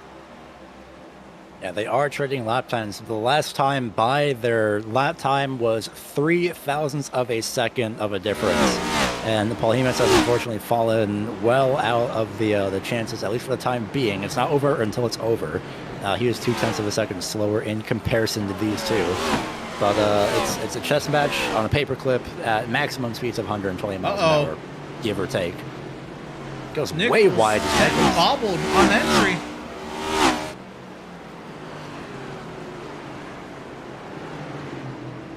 Nichols recovers nicely, trying to stay out in front of Heim now. 4 laps to go. Heim has gotten friendly with the rear bumper of Zach Nichols before, but how much further will he push the envelope? 2 drivers who are locked into the playoffs but want that second win next to their name. Now this time it'll be 3 laps to settle it. Heim bumps him, spins Nichols. They saved it. The bump and run for Corey Heim. 3 laps to go, goes back to the lead. Zach Nichols now beaten out of the way and now has to try to chase Zach down that 11 machine. Oh no, 2 laps and the distance that they have right now, I don't know if it's going to happen. We'll see. Nichols might try and just drive far past the limits of those front tires as we reach 2 laps to go. Corey Heim with the bump and run. Wow. Perfected it. He didn't spin him. He just bumped him. Rubbed them, if you will. Rubbin's racing.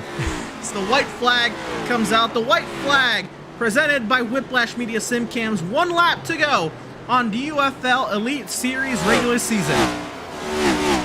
Corey Heim dominated this race. Had to fight his way back at the halfway pit. And now goes back-to-back to close out the regular season. Corey Heim wins at Martinsville. Wow. What a race. What a drive by Corey Heim and by Zach Nichols, too. Let's not leave him out, but man, that is absolutely impressive as these drivers continue crossing the start-finish line. And man, oh man, this is going to be one heck of a point standings to look at afterwards. Absolutely. Still so much to decipher. And it comes down to just who will be in the playoffs. As Corey Heim does us the honors of burning it down on the front straightaway.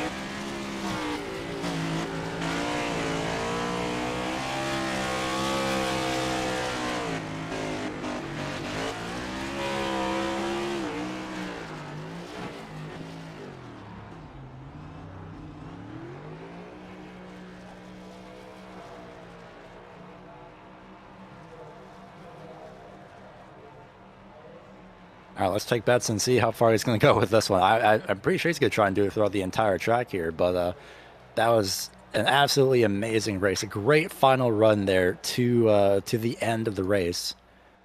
Absolutely incredible driving by everyone. I think he's actually going to try and go through. No, okay, that works. Man. I don't know if that was on purpose or not, but that was good. That was good. That was great. Oh my goodness. What a race, though. I am thoroughly entertained with how that went. And you know what? The series, they used the entire allotment of their race time today.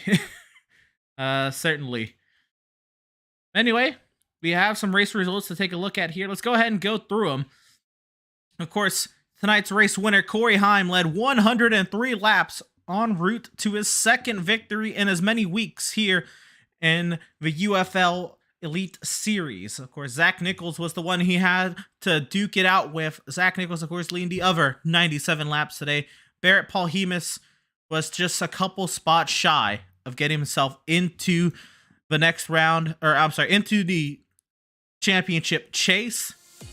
But unfortunately, will be just those couple spots short. Timmy Pacioli will finish 4th. Aaron Smith, so after invalidating both his lap times at qualifying, will finish inside the top 5 with that 5th place finish. Cy Bowen comes home 6th. Matt Kemp finishes 7th. Andrew Schwartz in 8th. Austin Moore in 9th. And Jonathan Palmieri, at least for the time being, may be that final driver to sneak his way into the playoffs. So say unofficially until we get confirmation on those points. Oh yeah, I am very much refreshing to see when the points come in, but until then, Tristan Hagenstein started 26th and finished 11th. A great run for him. Adam Koldel, who was caught up in so many crashes, still makes it into the 12th place position. Anthony Rotolo 28th to 13th. A fantastic job by him. Chris Wetz finishes 14th. The last of the drivers on the lead lap, Justin Malillo, finishes in 15th place. 16th, Ryan Pastana, with Gabe Herschel rounding out 17th. Doug Denise, Keith Sherman, and Cody Williams round out the top 20. And it was a 28-car grid for this evening's race. Manon Rahman finishes 21st, 24 laps down. We Matt Wisher, 51 laps down to 22nd. Arnold Columbia, 23rd. Jake Fluman, 24th. Michael Frisch, 25th. Leighton Sabile finishes 26th on the track, 89 laps down. We saw him there give way to the leaders there at the end. Ryan Vargas, our pole sitter, unfortunately finishes on the other end of the grid, 27th, 124 laps off the pace. And Sean Butler, the driver who started 7 points above the cut line tonight, unfortunately will find himself out of the race and the chase with a 28th place finish, 139 laps off the pace. And while that'll do for our race results, we are not done yet here, because we do have, of course, to talk to the man of the hour, driver of the number 11, who he absolutely was on rails today. From the second I got into the session, it was all about this 11-car Corey Heim leading practice. Didn't get that pole in qualifying, but ends up second. Even wins warm-up if you want to even take that into account. And then on the first lap, hangs it around the outside of Ryan Vargas, gets the lead at the moment of caution, and it was just on from there, Corey. A dominant race for you today. You even had to go from the back of the field when you pitted it halfway to the front. Tell us all about this amazing number 11 EPI machine you brought to the track today.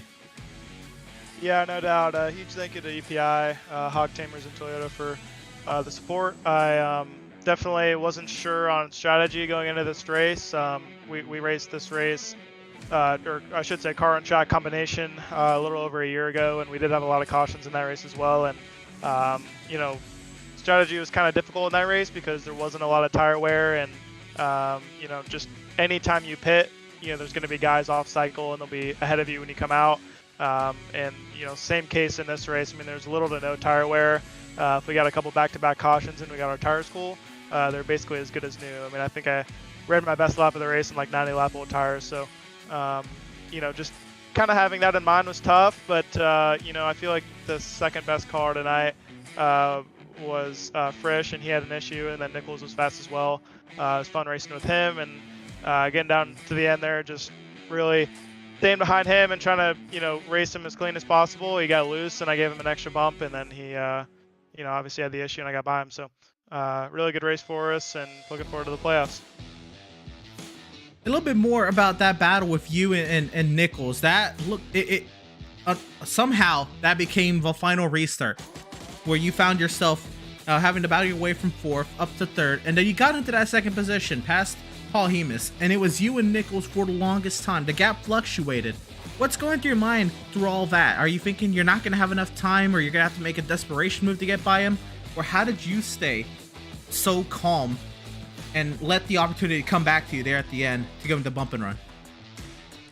I feel like I was definitely better on the short run side of things. I think I was a little faster than him just in general, but with how the tire heat is with these things, I don't know if he had the same mindset or anyone else did, but I felt like there was no tire wear. It was just about getting them hot, and you'd fade, and then I feel like, when I gave up like a half a second gap, I would basically just try to bring some life back to my tires by getting them a little bit cooler. So that's kind of why I surged back and forth a lot. I would make runs at him and kind of force him into a mistake, but he did a really good job for the most part of not cracking under pressure. I mean, a couple guys would get in there a little too deep and lock the left front up and let us on the inside, but he did a really good job for that, 70 lap run we got there to the end to not do that. But eventually I made one last surge and he got a little bit free, and that was the end of it. So, really good job on his part, and it was fun racing Barrett as well. Coming through the field, a lot of guys. Luckily enough, I didn't get caught up in anything tonight, but definitely a lot of wrecks. So hopefully we can work on that in the series going forward. Sure thing. And speaking of the series, this season, of course, you locked yourself into the chase with your win last week, and I recall you only having to show up today to lock yourself into that playoff officially. Well, not only did you show up, you showed out. So now a second win to your name, back-to-back weeks. What's the tone you've now set yourself to head into the chase, and how can you keep this performance up when you head to a track like Talladega? No doubt. I think Talladega is going to be the big one as far as our point situation goes. It's definitely a big help to get the playoff points and kind of start yourself with a little bit better of a cushion. But yeah, I mean, huge thanks to John of all he does with the series. I feel like this has been a lot of fun for me over the past year and a half to 2 years of me just running all these different seasons and kind of experiencing all these different things with these guys. Regardless of the cautions we've had tonight and in past events, I feel like we will get that cleaned up, and it's going to be as fun as it was maybe a couple seasons ago. But yeah, just big thanks to everyone who puts the show together with the UFL. It's been a lot of fun, and definitely need to keep the streak alive to go out and compete with some of the top guys for a championship. I know some of them didn't really show up tonight, so definitely gonna have my hands full in the future. Well, there you go. Corey Heim, 2 wins in as many weeks this season to set yourself up nicely for the championship chase. Congratulations on your back-to-back wins at these short tracks, Phoenix, and now tonight Martinsville. Congratulations, celebrate, and set yourself up for the playoffs, man. Sounds good. I appreciate it. There you go. That was driver of the number 11, Corey Heim, and absolutely dominant this evening. But, of course, the other driver who led the other 97 laps in that 45 machine, Zach Nichols, he's standing by with Gary Weaver. Yeah, here with the 45 of Zach Nichols, who, despite the fact that he started 19th, and even though he got chased down and essentially bumped out of the way pretty much by Corey Heim in the last run, that does not negate the absolutely amazing run that you have had throughout this entire race. You stuck it up there. You are basically the only, one of 2 drivers, I was about to say that started around the top 20, we'll go with, that had finished in the top 5. So Zach, walk us through that, especially the last couple laps where you had to essentially battle Corey Heim, and you 2 were trading lap times quite closely. Yeah, I mean, we started in the back and slowly made our way to the front, and we played the strategy pretty good. We pitted right when we had to save a little bit of fuel to get to the end, and we were able to get to the end. So the strategy played off, but yeah, we just came down to the final laps, and we ended up P2. It is absolutely incredible. Of course, quite a range of cautions throughout the race as well. So no doubt that shook up the your pit strategy at least a little bit. So going throughout this race, going into it, and especially midway through the race with the amount of cautions, what was your thought process going through this race? I mean, there was a ton of cautions, and everyone was just off cycle from each other. And luckily, we were able to pick the right strategy to be up there at the end during that final green flag run, and that's ultimately what kept us up there, was just pitting at the right time. So glad it paid off, and yeah. So you had locked yourself pretty much in at all the way back at Rockingham about 4 races ago, 5 now if we're counting this one. So going into the chase for the UFL Cup, what is your thought process heading into Talladega, especially being the next race? But not only that, but North Wilkesboro, Kansas, and Homestead, essentially pretty much all 4 different types of tracks. Yeah, I mean, you just got to survive at Talladega, and just the other 3, we just gotta hopefully be there at the end and finish well. There's a lot of good competition, so we're just gonna have to be better than them all, I guess. And hopefully that is the case. Considering your performance here at Martinsville, well, we can all hope for the best, and you definitely showed that you were essentially, at least for certain track types, a bit of a sleeper pick, and you definitely proved that here today. Yeah, thank you. Well, that was the second place finisher, being Zach Nichols. A very, very fantastic job by the number 45 to retain that top 3 position. An absolutely amazing job. We're going to send it back to Emerson with Barrett. And of course, third place finisher, driver of the number 79, Barrett, Paul Hemus. And Barrett, my goodness, that was a monster run you had throughout the day today. Setting yourself up nicely. I know you were in that kind of must-win situation to make your way into the playoffs, but even though you didn't get that top spot, there's no doubt you can still be very happy about the top 3 run that you had all day today at a track that was very difficult to hold track position. Dude, I'm pumped, man. I'm so freaking pumped right now. The first podium in the league, and especially a league like this where the talent pool is just enormous. It's hard to find a single bad driver in this series. So it's really, really special and awesome to be able to pull a podium together, especially at a track like Martinsville.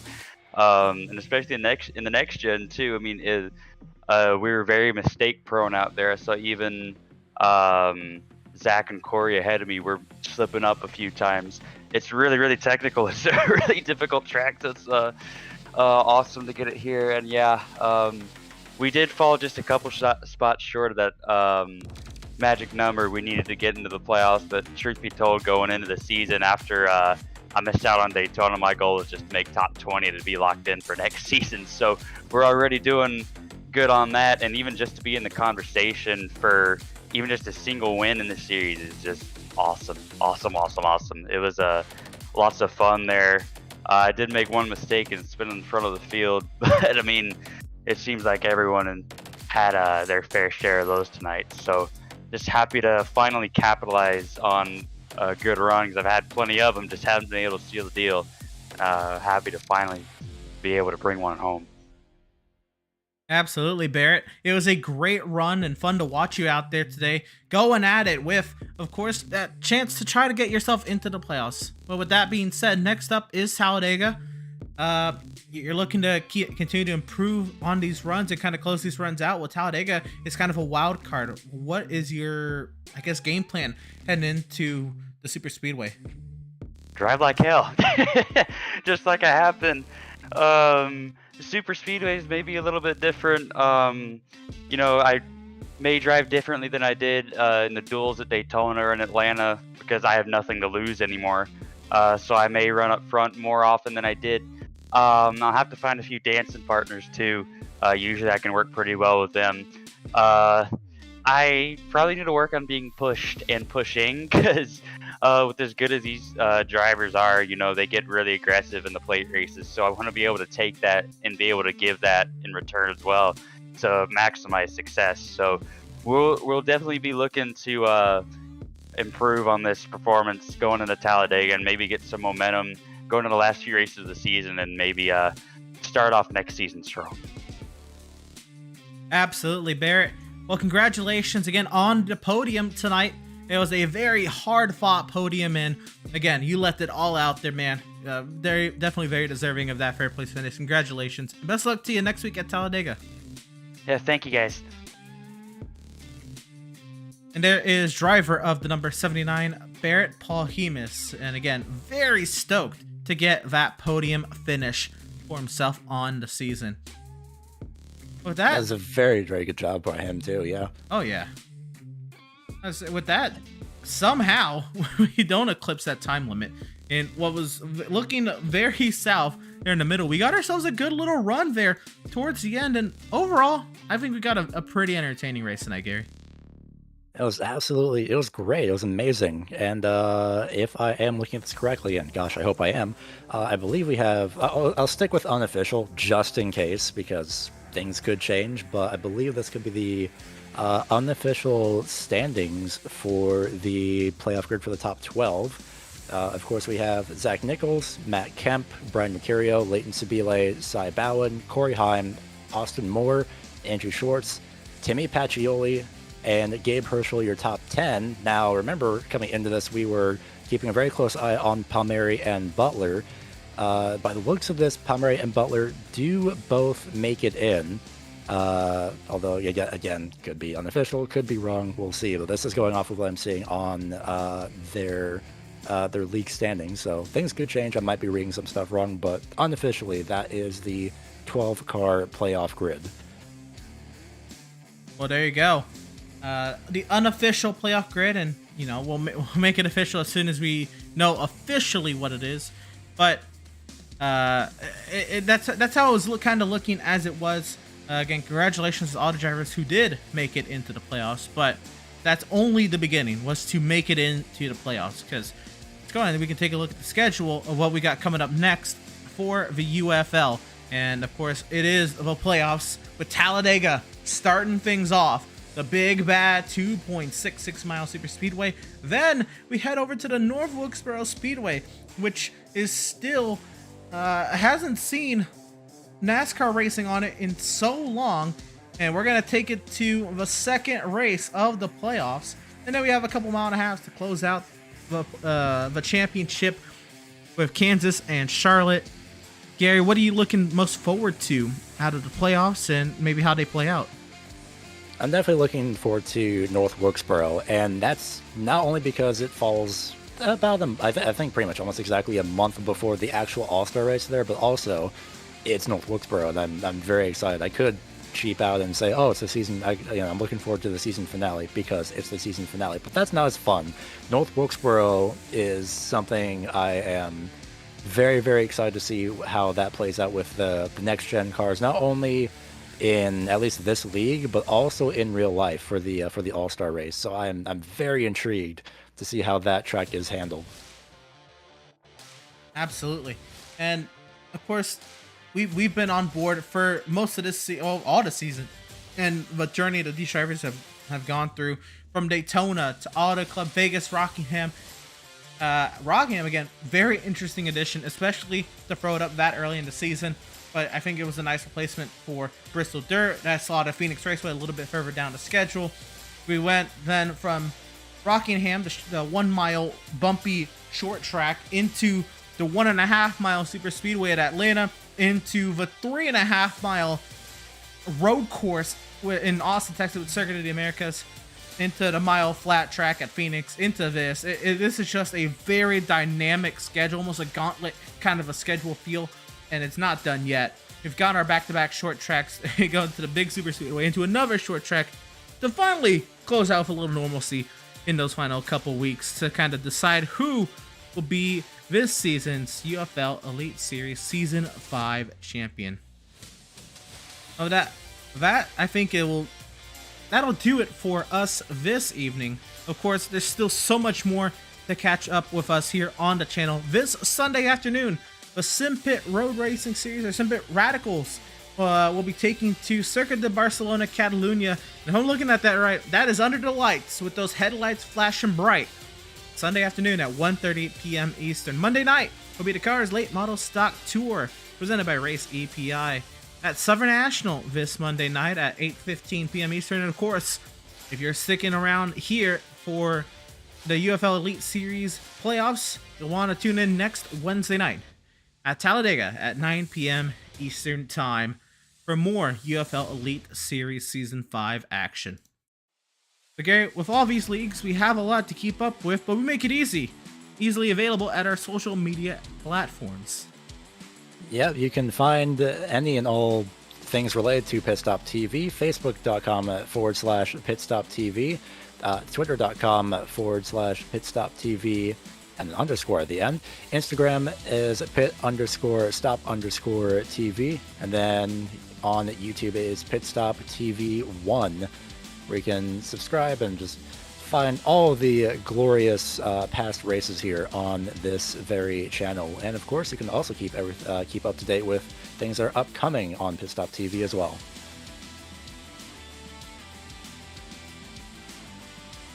Absolutely. Of course, we got to give a big shout out to our partners here at Pitstop TV. Of course, In Audio, ATVL, Whiplash Media, SimCams, Open Broadcaster Software, and of course, the iRacing.com motorsport simulations platform. But that will do it for this evening's broadcast of the Speed Visions 200. Once again, I am Emerson Arden with Gary Weaver alongside. We're happy to have had you all here tuning in and joining us for tonight's action, and we hope you enjoyed tonight's broadcast. For all at Pitstop TV, thanks so much for watching. We'll see you this Sunday afternoon for the Sim Pit Radical Series from Circuit de Barcelona, Catalunya, or next Wednesday night for our Super Speedway action from Talladega.